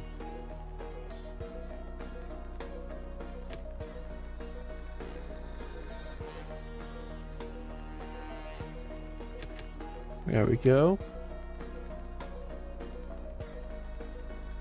I'm not a big fan of that, but good game. I'm enjoying it so far. I will be enjoying it a lot more though if I start a new game and know what I need to know. I'm definitely gonna start over at some point after the tutorial. If we can even finish it today, the tutorial. My god. You need to have apprentices for each job so they can step in when someone dies. Is that an actual thing in the game, or are you just saying stuff?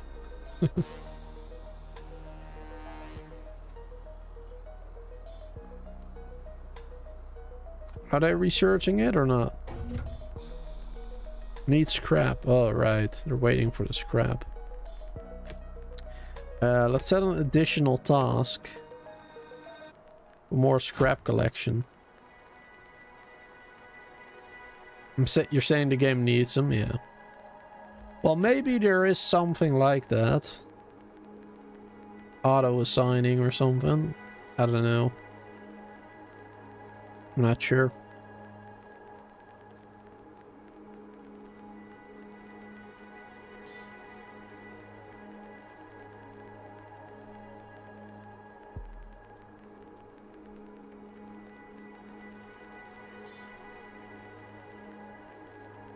Yeah, we're collecting some more scrap now.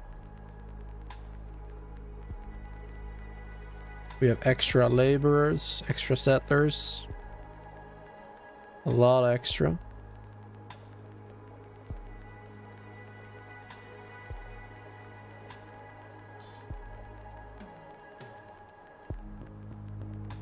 Add some more researchers. Let's speed up the process too. Need more scrap still.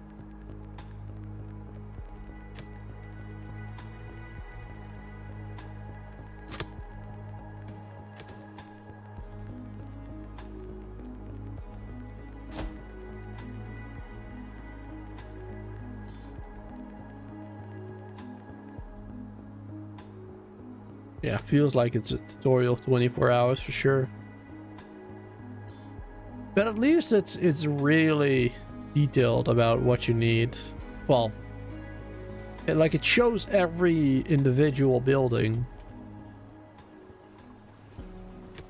Seems that way. They haven't talked to me about these spas things or upgrade things, but that's pretty straightforward. I guess they'll mostly talk just about the basic things.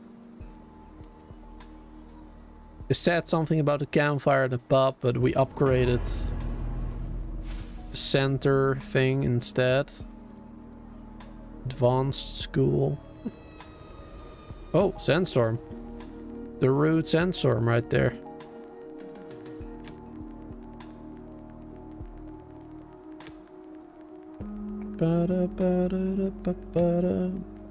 Solar collector, wind turbine, decorations.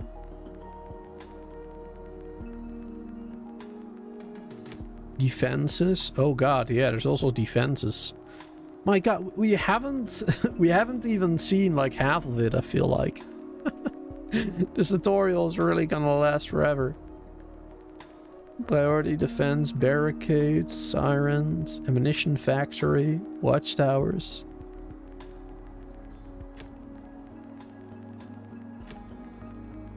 My god. Alright, is it done yet?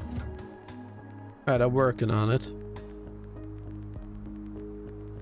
Takes a long time. Tools. I think we need more people working in the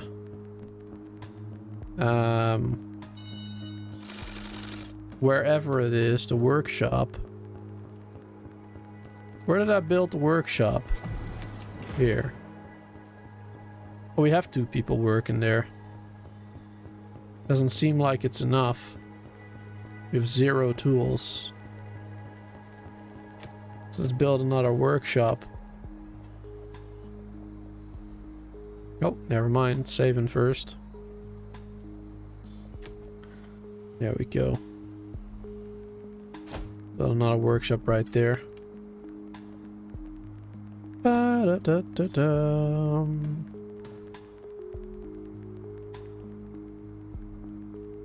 With more tools, they'll be a lot more efficient. I feel like we're running a bit low on food.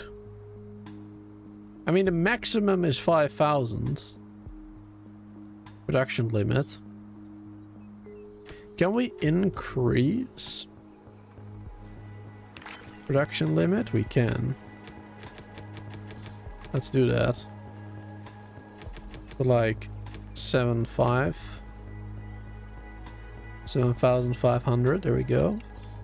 Get some more workforce in this building. Workshop. Make metal tools.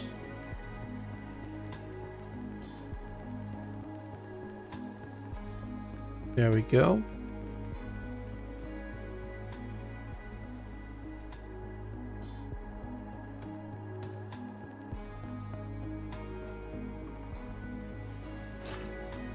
Ah, there we go. Electronics is done. There we go. With this new research station and the ability to acquire electronics from scrap, we can provide our settlement with all the materials we need. The research station is very useful in enabling us to adapt ourselves to our surroundings by using the right technologies in any situation. Wind turbines. Radio. My god, there's so much. Down in the Endzone, we dealt with the concept of a solar collector. This solar collector is able to collect sunlight and convert it into electricity. We already have that. We wanted to try out whether our idea works and build a solar collector.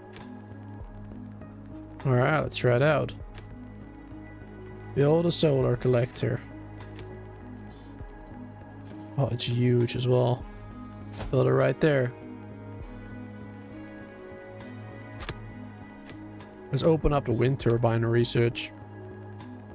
I feel like that's something we're gonna have to do at some point.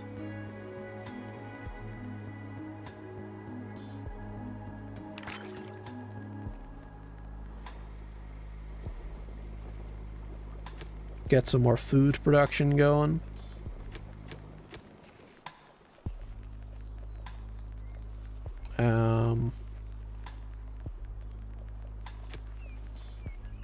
Irrigation. Boom.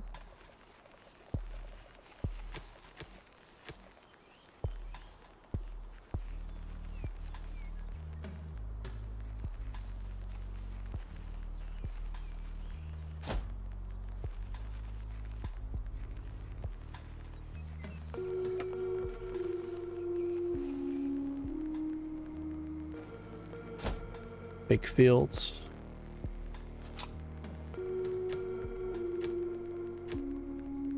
That one again. And from this one we'll do more cabbage.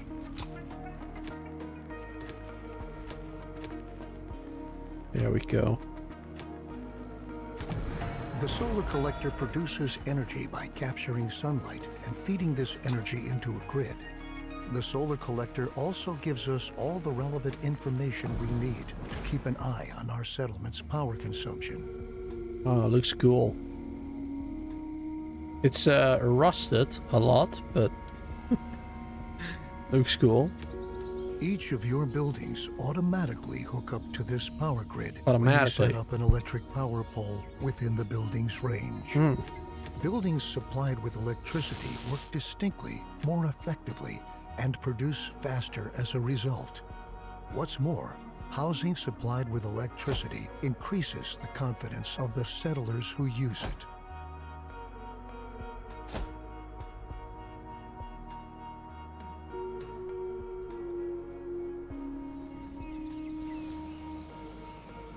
The range on them isn't great.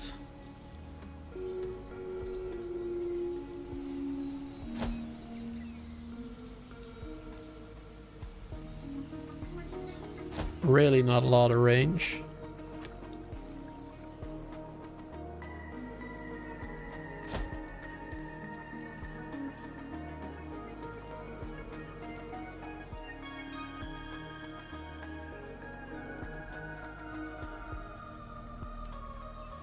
You can build them on top of roads as well, it seems. Will that get in the way? Or maybe you can just build them on the roads, because they're kind of 1/4 of the tile. Oh yeah, maybe I can just build them on top of roads instead. Then I don't have to do it like this.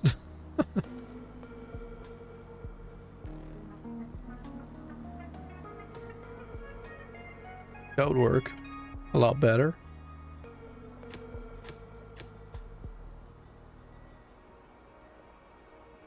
Alright, what do we need to do? Connect buildings to the power grid.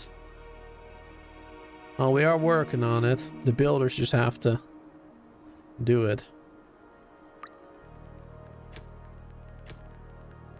Get more workforce here.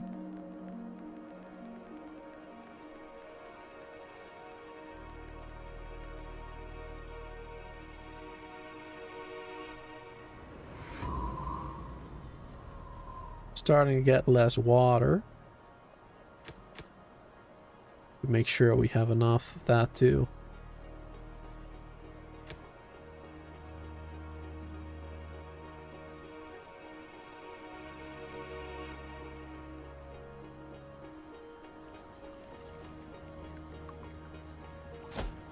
Get another well. And another tower. Actually, let's build a tower right there. Boom.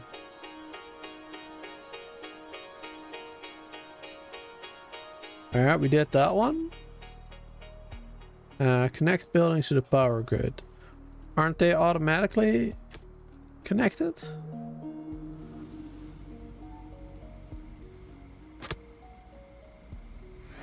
Fantastic. Oh, there we go. Now it goes. I can only picture how our ancestors must have felt with their almost infinite supply of energy.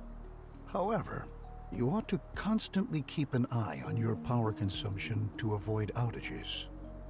Yep. Logically, the solar collector is only able to produce energy during the daytime. It would be beneficial if we could also make electricity available batteries at night unlocked, so that our settlement remains effective. It's clear that we currently work slower at night, so let's try to store the surplus energy we produce during the daytime to enable it to be used at night. All right, cool. Get some batteries going. They want me to build one, so we'll build two. How doing there, Galen? Good to see you. Another post-apocalyptic setting. It's like we all know the post office is going to end the world, but no one wants to stop them by hitting the like button, subscribe, and setting notification to all. Nice, nice.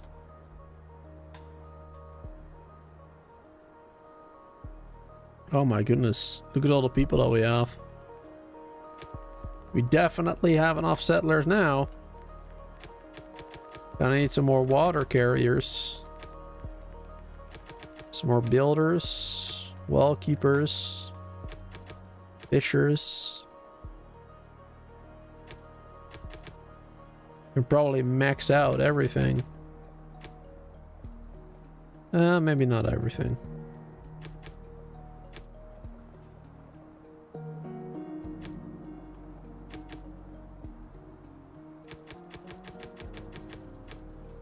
A lot of it.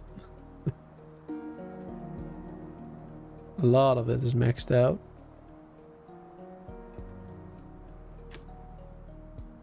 There we go. Build a battery. We're working on it. Working on it, bro. We need more metal. Need more metal being produced. It's too slow.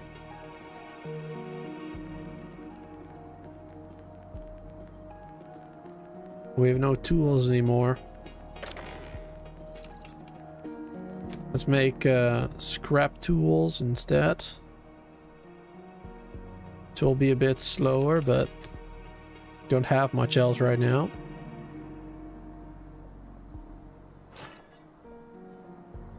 How are we doing on cloth? Cloth were good, plastic were good, electronics were good. Yeah, only metal is an issue right now. So let's make another recycler, I guess. Another one.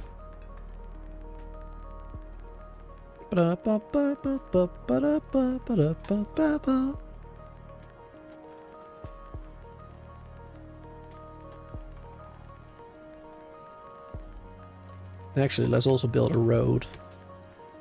Country road. I really wish we would have had access to roads earlier in the tutorial. Because now my road system is kind of terrible. That looks good. Some buildings are now connected to the power grid. Although a well-structured settlement that's hooked up to the power grid consumes a certain amount of resources, it is enormously effective. Oh, and just as an aside, you can have electric power poles put up on many surfaces, even on roads. Oh, thanks for telling me now. After placing it already. I mean, I figured that out by myself already as well, but... that's With annoying. the settlement producing on a stable scale, we can now focus on exploring our surroundings. Though we heard a bunch of stories in the Endzone, now we can explore the ruins our ancestors left behind firsthand. Oh To my find God. treasure and resources, let's build an expedition station. Build an expedition center. Whew. Huge tutorial. My God. This is not a first look anymore. This is just a tutorial simulator right now. Yeah, I have access to the scrapyard. It's one of the first things that you can get. Scrap is right now not the issue, but metal is. Like, it's not producing enough metal. It's too slow. Because we're building so much, I guess.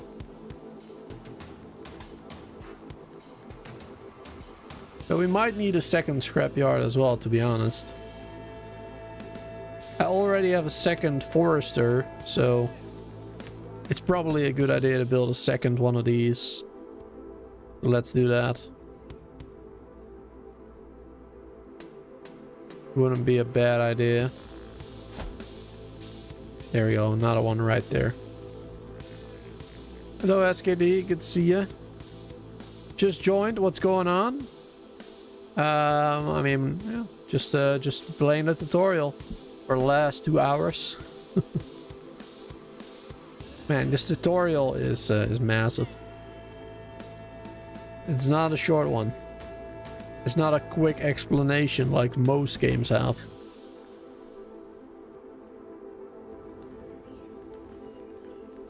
Which actually, I think it's good that it's a long tutorial and detailed and all that, but I was not expecting it, so I wasn't really in a mindset for such a long tutorial.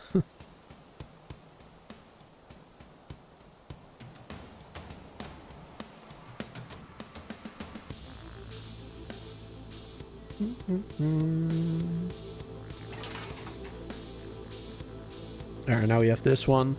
Wonderful. Add some more workers. And let's gather some more scrap from here then. Now we're gonna gather even more scrap. We have another recycler. That will focus on metal. There we go. That'll be good. That'll be really good. What difficulty are you playing on? I know just the tutorial, there's no difficulty. The tutorial on itself is just very lengthy. Just takes a long time.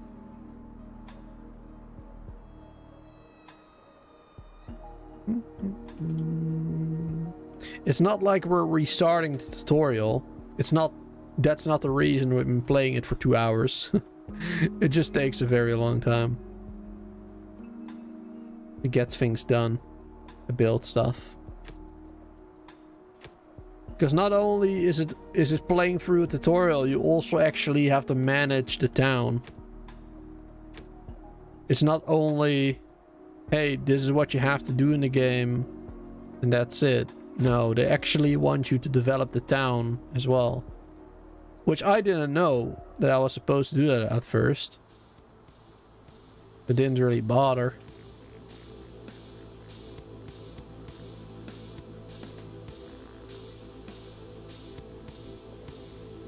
Oh, we're getting really low on water, actually. Food is still okay. Food seems to be good, but water is slowly going down. Let's build another one of these. There we go. It's a tutorial that never ends. It just goes on and on, my friend. Some people started playing it not knowing what it was, and they'll continue to playing it forever. Just because this is the tutorial that never ends. It goes on and on, my friend, and blah blah blah blah blah blah blah. Yeah, it feels like that. Definitely feels like it.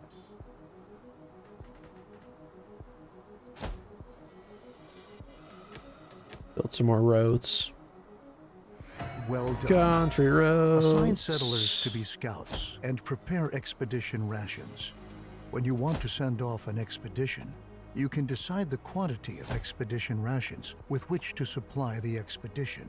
As a result, you can control how long and how thoroughly it is able to explore a ruin.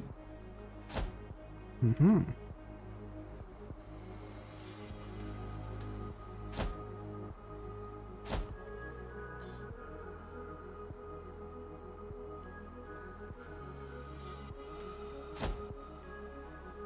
There, we'll get some more roads up and running. Alright. Assign settlers to be scouts. Of course, of course, of course. We have plenty, so let's just assign all of them. That'll be fine. There we go. Let's send out a few scouts to find a ruin. The scout will visit the ruin you have designated and explore it. As a result, the scout will supply us with important information about the site that we should pay attention to when we start an expedition. Mark for salvage. Interesting location. Interesting location. Send scout. Send scout. Send scout. Waiting for free scouts. I just send scouts to every single one. Boom. Every single location that we can. 10 scouts.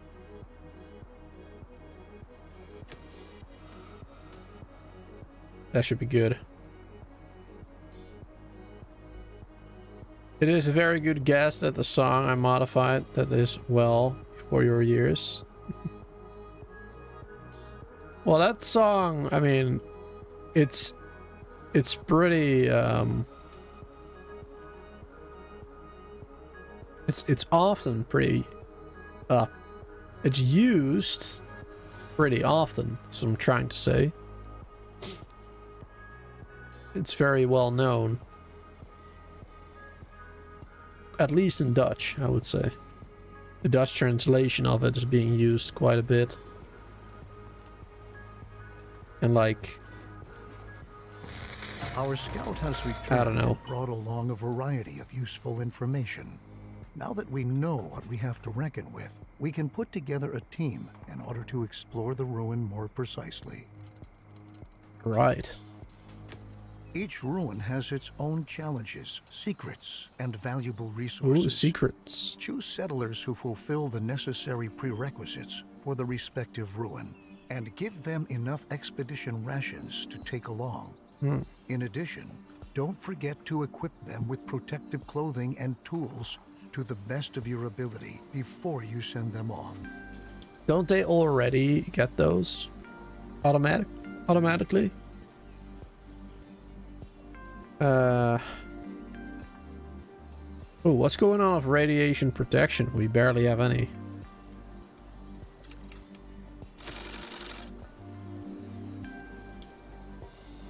We need to get more tailors, I guess. Let's get more tailors. I really don't like my city. If I knew this wasn't a typical tutorial, I definitely would have designed it a whole lot different. I'm so not happy with what we have right now. And when are we gonna unlock this freaking refinery? It's for research, they say. Resources, refinery. Let's get it. I've been waiting for that one. Alright. Configure expedition. Advantages. Settler badges. Technician badge. Recommended age, adult or younger. Children? I don't think we should send a child over there. Oh god. What the heck is this? Age recommendations. Settler badge. Okay. Young adult, adult, old adult, very old adult.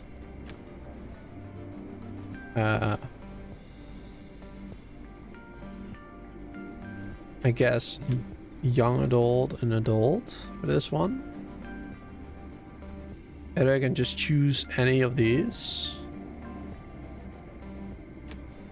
Equipment. Metal tool. Protective carbon mask.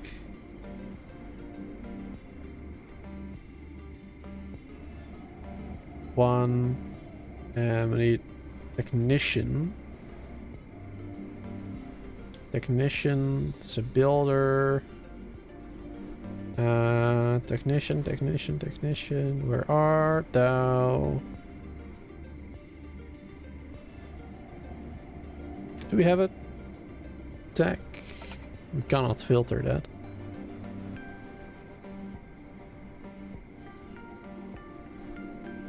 But it's just annoying. What's a freaking technician?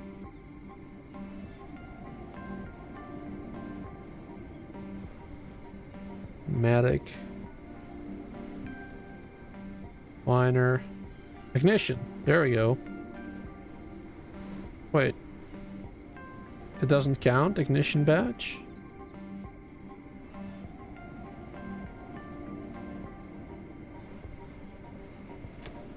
I thought I needed to have one of those.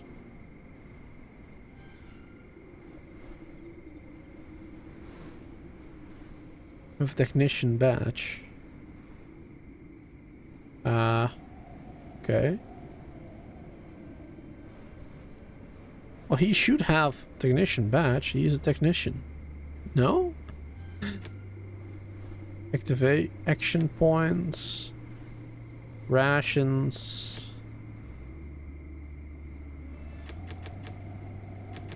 Give him enough capacity.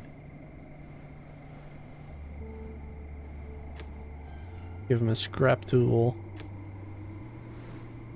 There we go, launch expedition. Alright, that's a really weird menu. I'm not a big fan of that. Really strange. Rations and other necessary resources are being amassed. Afterwards, the settlers you selected will relinquish their old tasks, assemble, equip themselves, and subsequently set off together on their way. Get yourself ready to make tough decisions. Alright, we got automatically some good stuff from that. Awesome. It's a classic pain that may end up being passed to the next generation until the end of time. Yeah, probably. You made pizza? Ooh, what kind of pizza did you make, Stormy? What kind of pizza? Do you have Hawaiian pizza with pineapple? I would love that. Thank you, Stormy. Thank you. Good news. Your expedition has finally reached its destination. Now it's all up to you. Contact them and listen to what they have to say to you. Oh. Make wise decisions and guide the settlers through the ruin with meticulous care. Wise decisions? Oh god, that's... I shouldn't be in charge of those. That's a problem. How do we do that? View your expedition as it arrives at its destination. How?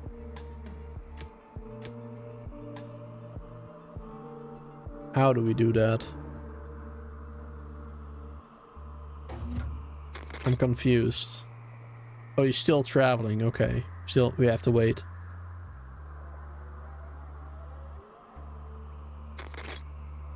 And one of them is going all the way out. Oh wait, it's actually on this map. Oh.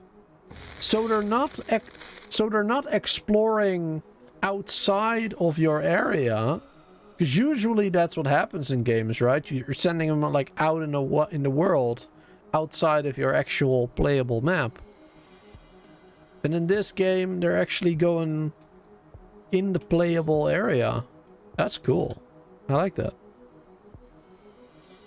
Alright, let's give instructions. Okay, we're there. The scout was right. Near the gas pumps, it still really reeks of gasoline. Maybe some valve sprung a leak and the vapors from the underground fuel tank are rising. We'd be better off not to light up a campfire here. Alright, loot and return, take a look around.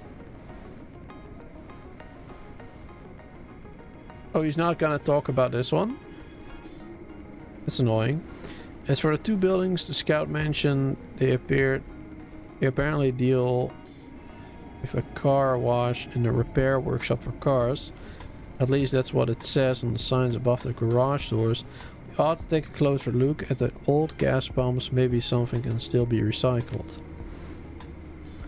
The door is locked, but the sliding doors don't look very sturdy. With a little bit of force, we should be able to pry them open. One of the youngsters ought to try their hand. Okay. Increases confidence. Continue. There we go. That was that. No problem for all the young folk with the power in their arms. We're able to jack the sliding door up a bit and wedge it.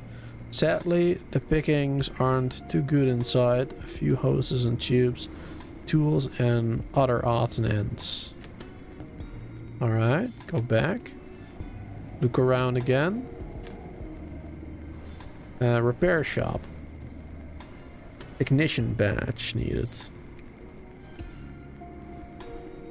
So I'm confused about these badges. Because this is supposed to be a technician. But does he not have a badge? Does he need to level up or something first to get a badge? Or I'm very confused.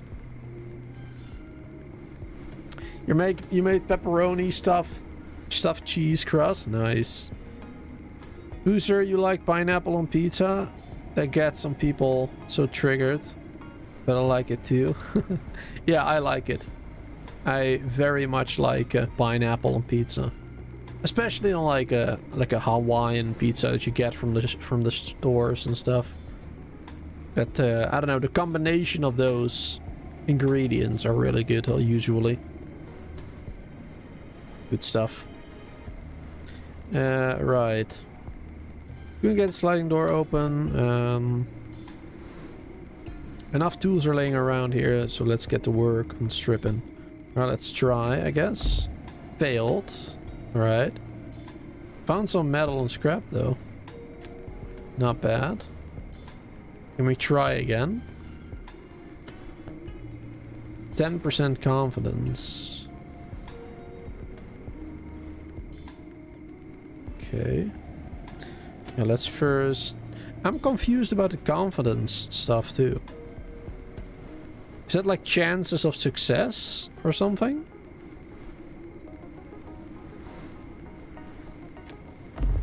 Failed. Okay.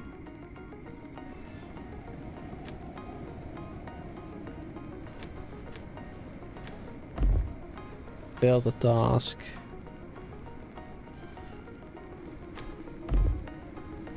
Failed the task again. Maybe I ought to look for an expert along next time. Okay. Yeah, I'm very confused about the technician badge. Because he is a technician. So I'm not sure why he's not capable of doing it. But alright, back. And I guess we're done then. Loot and return. Back full. Okay, so they're taking a little bit of everything this way. I see.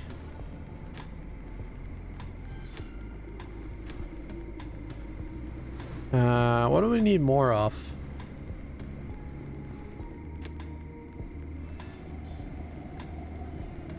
I guess this is fine. Loot and return. It's only one person. I should have sent more. Safe trip home. Well done. There we go. Okay, Your that works decisions pretty during cool. An expedition I like are it. decisive for its success. Try to be as well prepared as possible and make wise decisions because the consequences could be fatal. Now let's loot this place and get out of here. Tick. Sounds good. Already done that. Wait, what? Now that you know how you can help your settlers to manage in this environment so hostile to life, I'd like to show you how you can design your settlement in such a way so that your settlers are not only able to survive in it, they're actually glad to be here as well. Your Need some settlers decorations. are eager to live in surroundings that please them. For instance, they'd rather not live next to a building that produces lots of noise or dirty grime. You can switch to the heat map of dwellings attractiveness to be able to see just how attractive the dwellings in your settlement are. Oh, those are terrible, it seems. In this view, you see which cabins and shelters have been placed in attractive surroundings and which ones are in unattractive surroundings. If you want to make your settlers particularly happy, you should pay attention to providing them with attractive surroundings. Yeah, so I'm guessing that yellow buildings make a lot of noise. Same with the blue ones? Question mark? To increase the attractiveness of a residential area, you can put up Our some blue ones might be decorations good. to beautify your settlement. Each decoration That's a increases market. the attractiveness of the area where it has been placed. Maybe it's time for you to design your settlement a little more attractively to make your settlers happier. Well, she have told me in the beginning. Ah, there we go. Unattractive, neutral, attractive. Positive influence. Okay, so blue is a positive influence. And yeah, as I thought, yellow is negative. That's very annoying.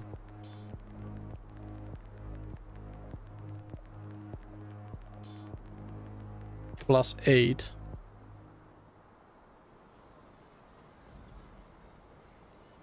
Oh, this is too large. Can't place that there. Put a flag there. Only increased by 3.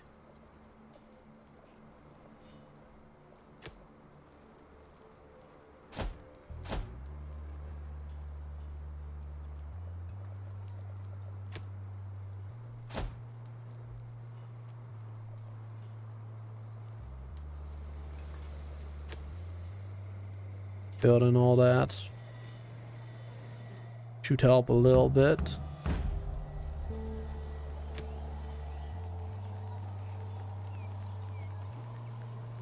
Can I not place a street lamp on top of the road? Do I have to do street lamps next to it? Why? Okay, so why can I build a power pole on top of the road, but I cannot place a street lamp on top of the road?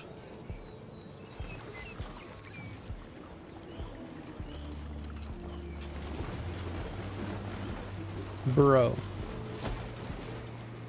Not cool. Not cool. Your settlers are really going to like the newly built decorations. This way, you can even manage to design a residential area attractively that's located near industrial buildings. And with sufficient time and energy, even create a settlement where all your settlers are glad to live in it. I'm doing my best. I'm bringing it down a bit. But this place is so unattractive. It's insane. Oh, look at that. All of these are so much better now.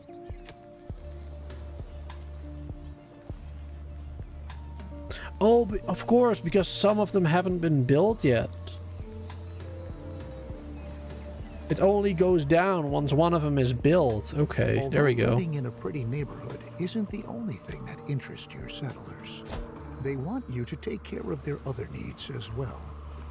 If you provide them with a forum, they'll make their wishes and requests known to you. You can find out what means a lot to them there.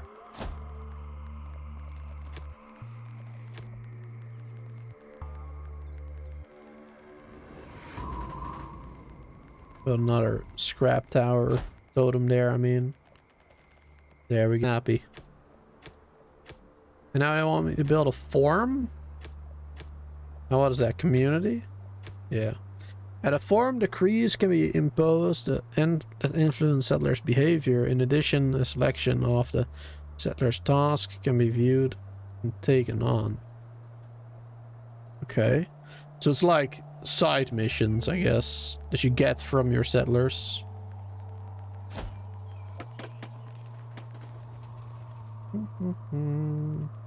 A lion will think Booster is a yummy stroopwafel. Will they? I don't think so. I don't think lions enjoy stroopwafels that much. But I'm pretty sure a lion will find me very tasty. I mean, I got a lot of meat on my bones, so I think they will be very happy to find me. That's for sure. Booster is a cute, sweet stroopwafel. I eat a lot of sweets, so I probably taste the same. That's true. Alright, let's build that forum. Wait, I just did. Never mind. Got a bit confused there. Oh wow, look at how many... Look at how many we got. Let's see. All invertile, all invertile. Oh god, this is all maxed out. Excellent. I think we have a lot of homelessness. Many of your settlers' requests are collected for you at the forum. You want to check every now and then whether you might be willing to agree to one of those wishes. Let's set this one to oh wait, this is already set like that? Oh, it already was. Change that one too. However, the forum is not only responsible for enabling your settlers to turn to you. At the forum, you can address them too. You can issue decrees and establish rules at the forum. Oh, we can make laws. Your settlers need to behave. This way, for example, you can ration food and water, or go so far as to prohibit your settlers from reproducing in the near future. Oh. Alright. So, issue the creed. You can issue two things. Birth control, banish children. Banish children. Children are banned from the settlement. This lowers the confidence of the settlers by 5. Oh my god. Banish the elderly. Elderly settlers are banished from the settlement. This reduces the contentness of the remaining settlers by 3. This decree affects 22% of all adult settlers. An immediate decree is carried out right away. It cannot be carried out again until its abatement period. This point in time when a decree is no longer in force has elapsed. Okay. Food rationing, water rationing, search of survivors. Oh. Cool, cool. And we have our first settlers. This mission includes special rewards such as new seeds, knowledge, and technologies. Oh, because you can get rewards from it as well. Don't have enough housing. That's for me to decide. But yes, I agree. So you're lucky. Let's get some more.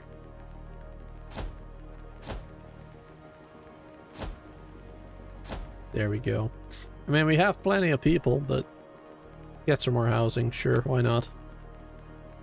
Why not? Ba-da-da-da-da-da-da.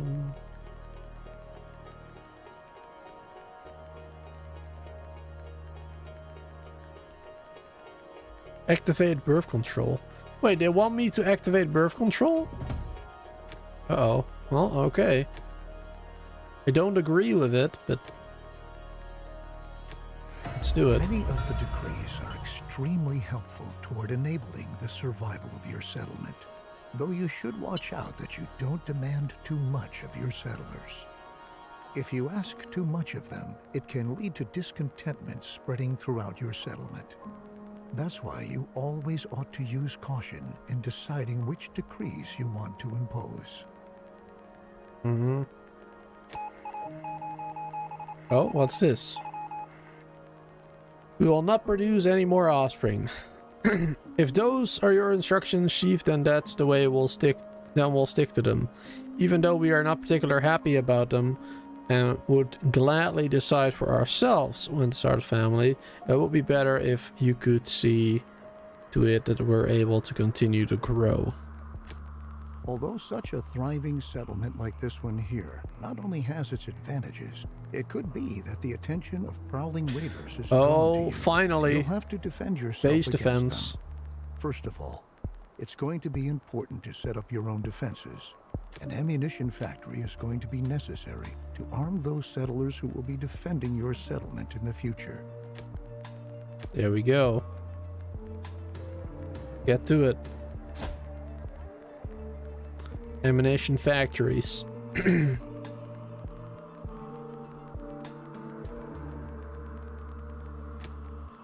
Yeah, birth rate is going down.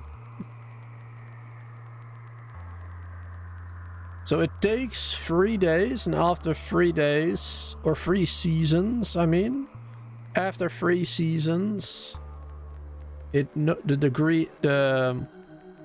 decrees are void? Question mark?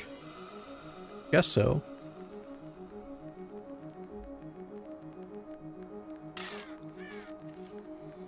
Can't believe the cemetery is not filled already. It's field of work. Didn't realize there was the field of work for that one too.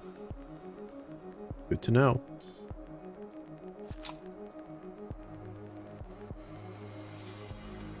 What is that? Production limit. Ah, right. Let's increase production limit again.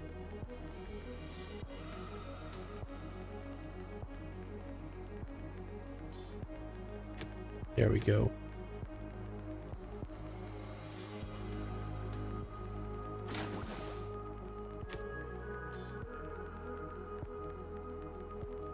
Our ammunition factory built. Assign more technicians. Very good. It's left up to you to decide whether you want to have your ammunition factory manufacture lethal or non-lethal ammunition. While lethal ammunition deals damage to the attacking raiders, non-lethal ammunition ensures that their morale sinks. If the raiders have lost all their morale, they'll flee. Well, how does lethal not sink their morale? You would think you would think that shooting them with lethal ammunition kills them and also kills their morale. Why would that not work? Non-lethal ammunition ensures the morale sinks, okay. That's weird. No matter what type of ammunition you want to have manufactured, one thing can't be missing. Your ammunition factory requires some sulfur for production. Sulfur can be obtained in your mines. To do this, simply instruct your mines to mine sulfur in the future. I don't have a mine. Where do we get a mine? Oh, there's one. We don't have it yet. There we go. I was gonna say, we don't even have one. What do you want me to do, bro?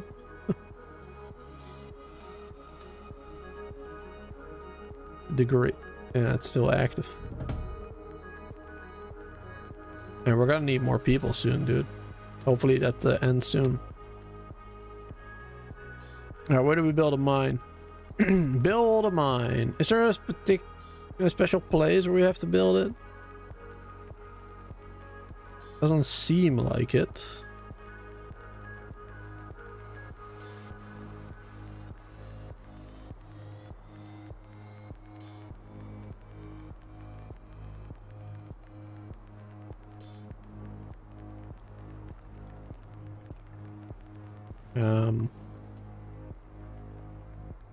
Yeah, I don't know, man. I have so not built my settlement well. Do we have to put it inside of a mountain or something with the red thing?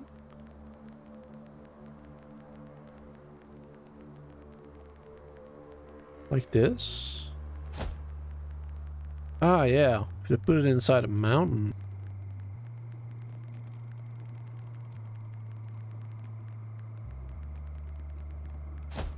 Ah, there we go. Boom.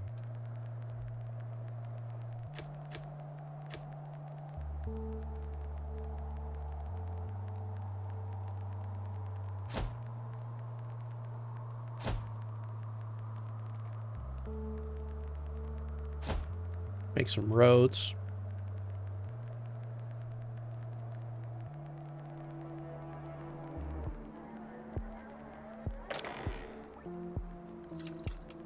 Make some more metal tools.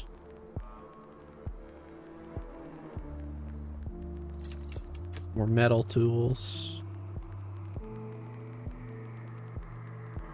Oh, starting to get a bit low on cloth as well, it seems. How are our scrap yards doing? Still plenty of scrap back there.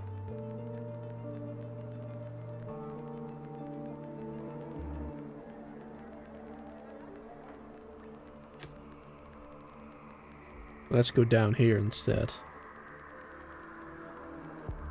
And the other one. And there's still plenty left there. Good, good, good. The mine's being built. Build one mine, instruct the mine to produce sulfur. It says I have done that, but I haven't. So I'm a bit confused about that. Assign miners, of course. Right. Of course we have to do that. Can I make children again? Yeah. Alright, so that's done. Very nice. Should be getting more children soon then, hopefully.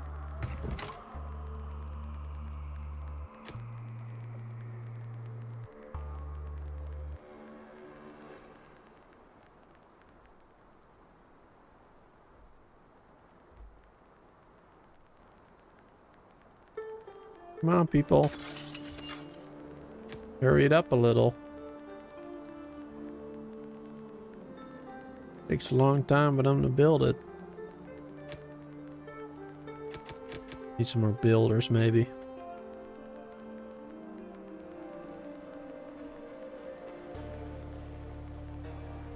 Radiation protection is not great. Didn't I build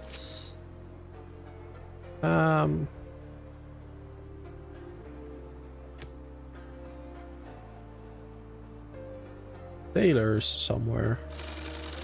Oh, there we go. Yeah, neck scarf. Radiation suit.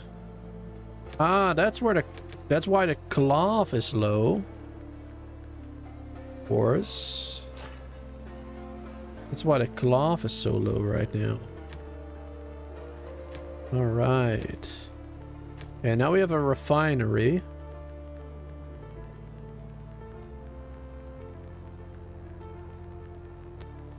Start using the refinery.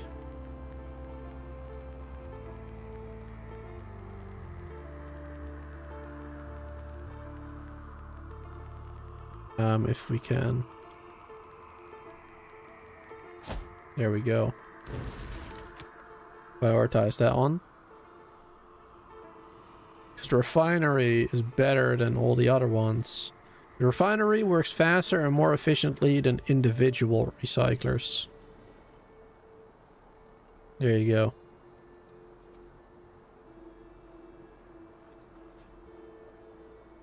That's a lot better to have that. Now the production of ammunition can get going full steam ahead. Cool, cool. To be able to give your settlement blanket protection against attackers, the next thing you want to do is to build several watchtowers and assign militia there.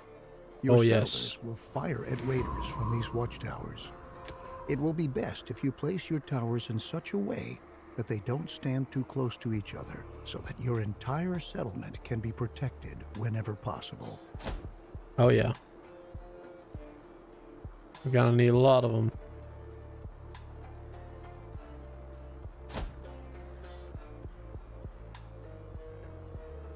One in the middle.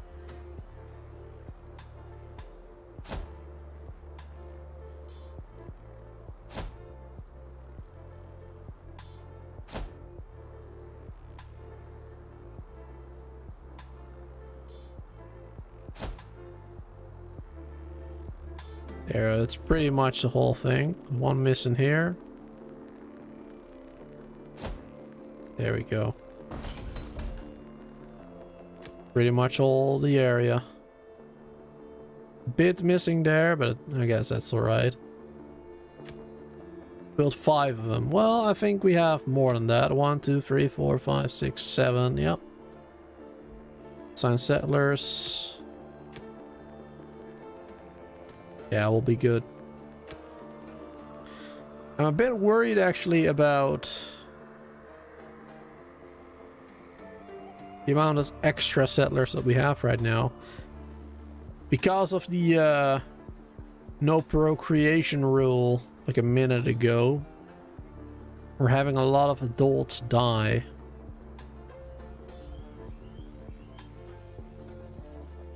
And let's see, let's make some more houses. Make some more cabins.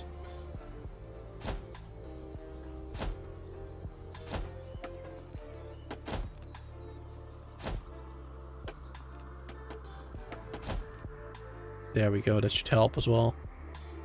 We have the recycler thing now, the refinery. Put some people in there. There we go. We should maybe remove the other ones then. Just have all of them work here. Yeah, honestly, I think that would be better. You can all just work here.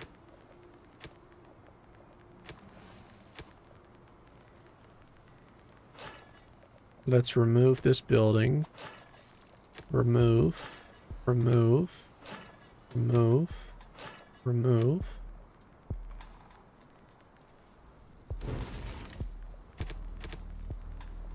I'll have everybody working on there instead.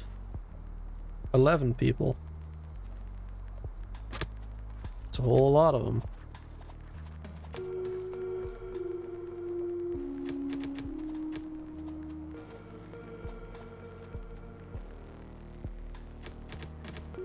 For militia for right now.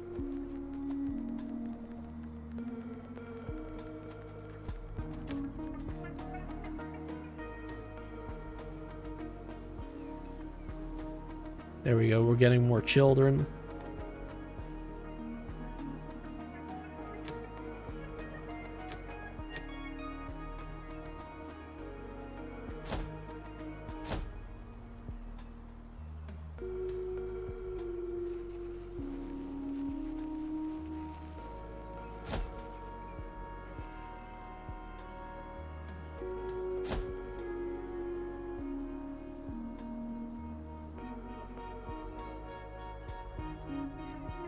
Some roads are not being built for some reason, I think. Oh no, actually they are built, never mind. I looked at it the wrong way.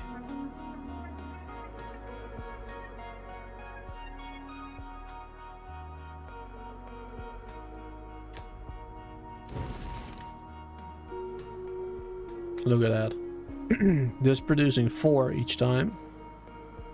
Looks like. Or 2 each time? I'm confused.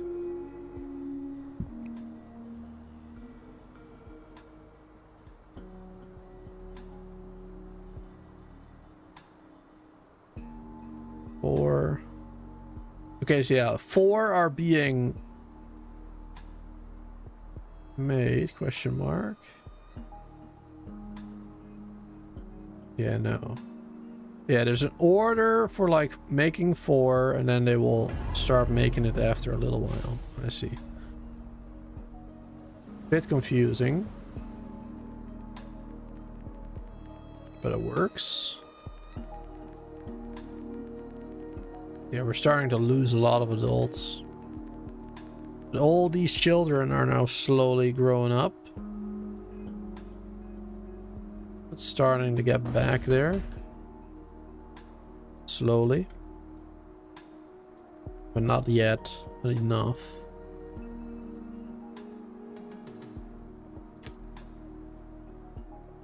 Only 12 extra ones right now. Water carriers, irrigators. Need to make sure that the important jobs are all taken.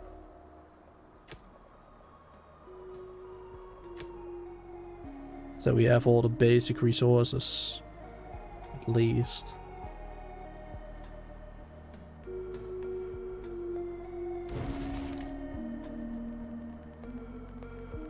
Can we also tell them to prioritize a certain thing, maybe? I mean, I guess by setting the prediction limit lower for the other ones. Right? Lower for this and this. It would stop them from creating that, so then they'll focus on this. Oh, we can actually pause it. So you don't have to remove the production limit, we can just pause it. Oh. There we go, that's even better. Now they'll focus on that, on those two. They'll make a lot more. Awesome. Good stuff, good stuff. Is not hooked up to power. Alright, so let's create some power there then, if possible.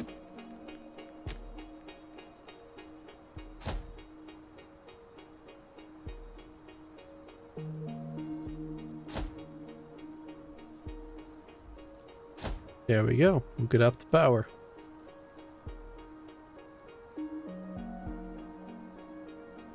Now we'll work even faster, I'm guessing. How's the power network doing? We haven't been using it a lot. I'm not sure how to look at this, to be honest. That's battery. Energy surplus. Energy consumption 1200. Okay, we have stored that much. Okay, but this is like per second.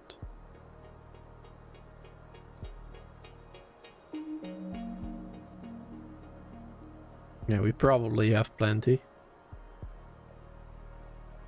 Looks like it. But we might want to make another battery just in case. Maybe 2 extra batteries. Because we are gonna need more eventually.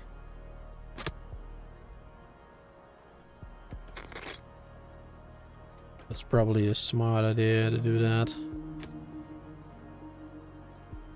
Alright, we're getting slightly more adults, I believe.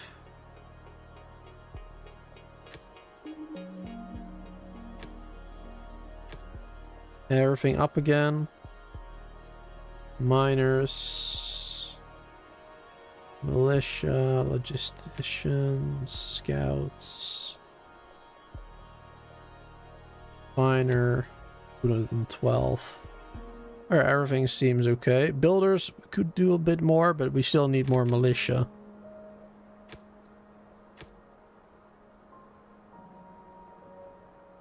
It only needs 10, apparently? 10 for 5 watchtowers? It doesn't make a lot of sense to me.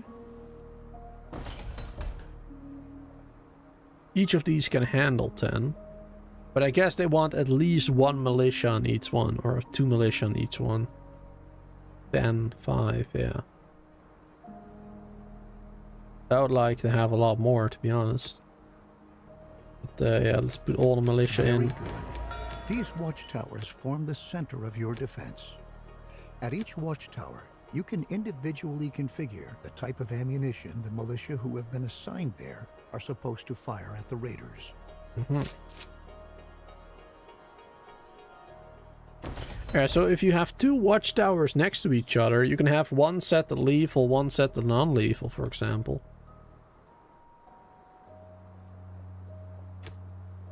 I set the middle one to non-lethal. That one too. And that one too. There we go. These 3 are non-lethal. Everything else is lethal. And the ammunition factory... I mean, I guess right now, let's set it all to the Raider force is now on its way here. Pay attention to the direction they're coming from.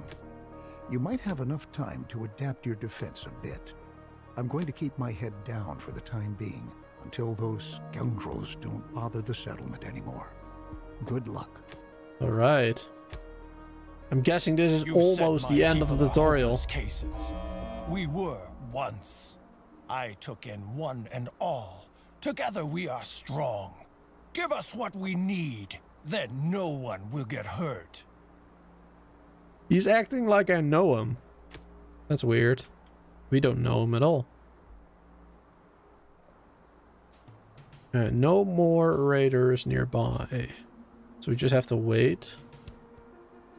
Check your defenses. Okay.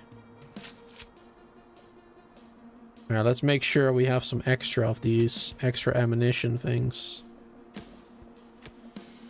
More factories. It's probably a good thing. Priority for defense. Available militia are allotted to watchtowers in this area first. Surplus militia is divided up amongst the remaining ones. Ah, that's good. I would love to be able to build a barricade, but we're not able to yet. Let's see if we can research that. Probably not going to be able to research it in time. But we can try, right? Oh, they're coming from here. I see.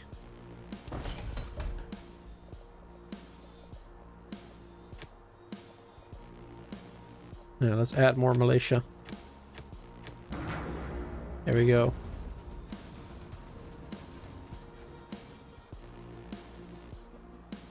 So, wait, what does that mean? Morale. Oh, okay, so the green is probably morale. And then force, strength is, I guess, their health. And then looted resources. Okay. And now they're running off.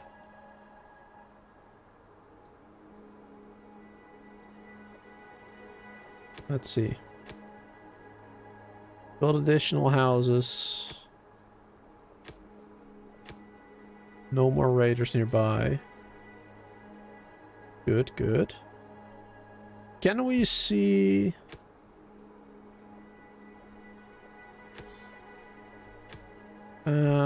Can we see how much ammunition we have?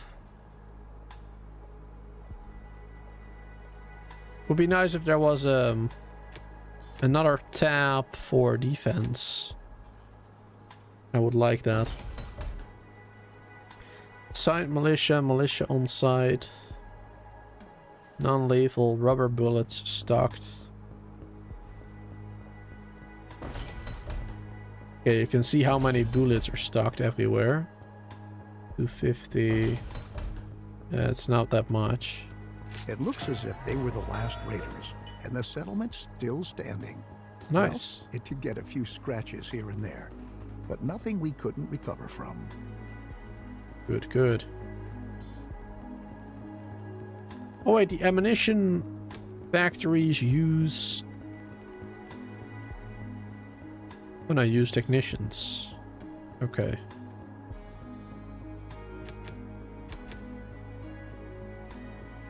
Understood. Enjoy the moment.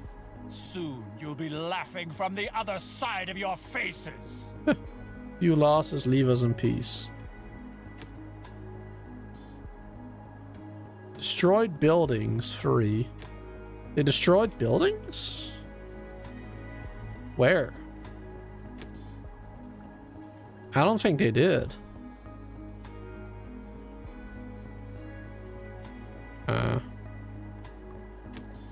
Okay.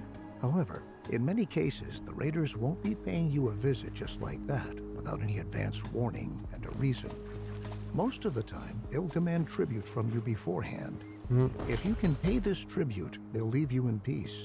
That is, at least for a certain period of time. This time, I want you to pay the tribute the raiders are demanding from you, so that we can focus on rebuilding here at the settlement. Really? Pay tribute.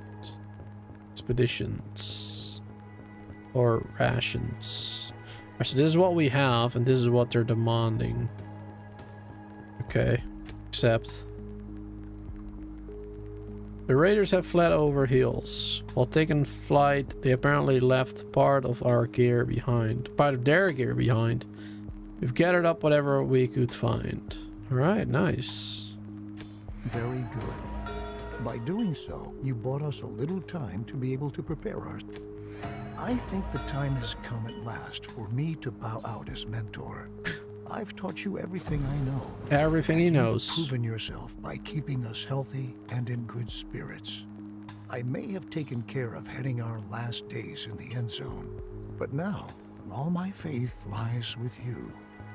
I believe that you are going to lead us to a glorious future. A glorious future.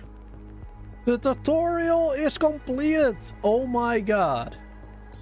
After almost 3 hours. Not including the tutorial, of course. The countdown and all that. Countdown, intro. Not including that. Almost 3 hours. My god. That's insane. You've made it through the tutorial, and now you can decide what you want to keep on. If you want to keep on playing this session, or if you would prefer to start over.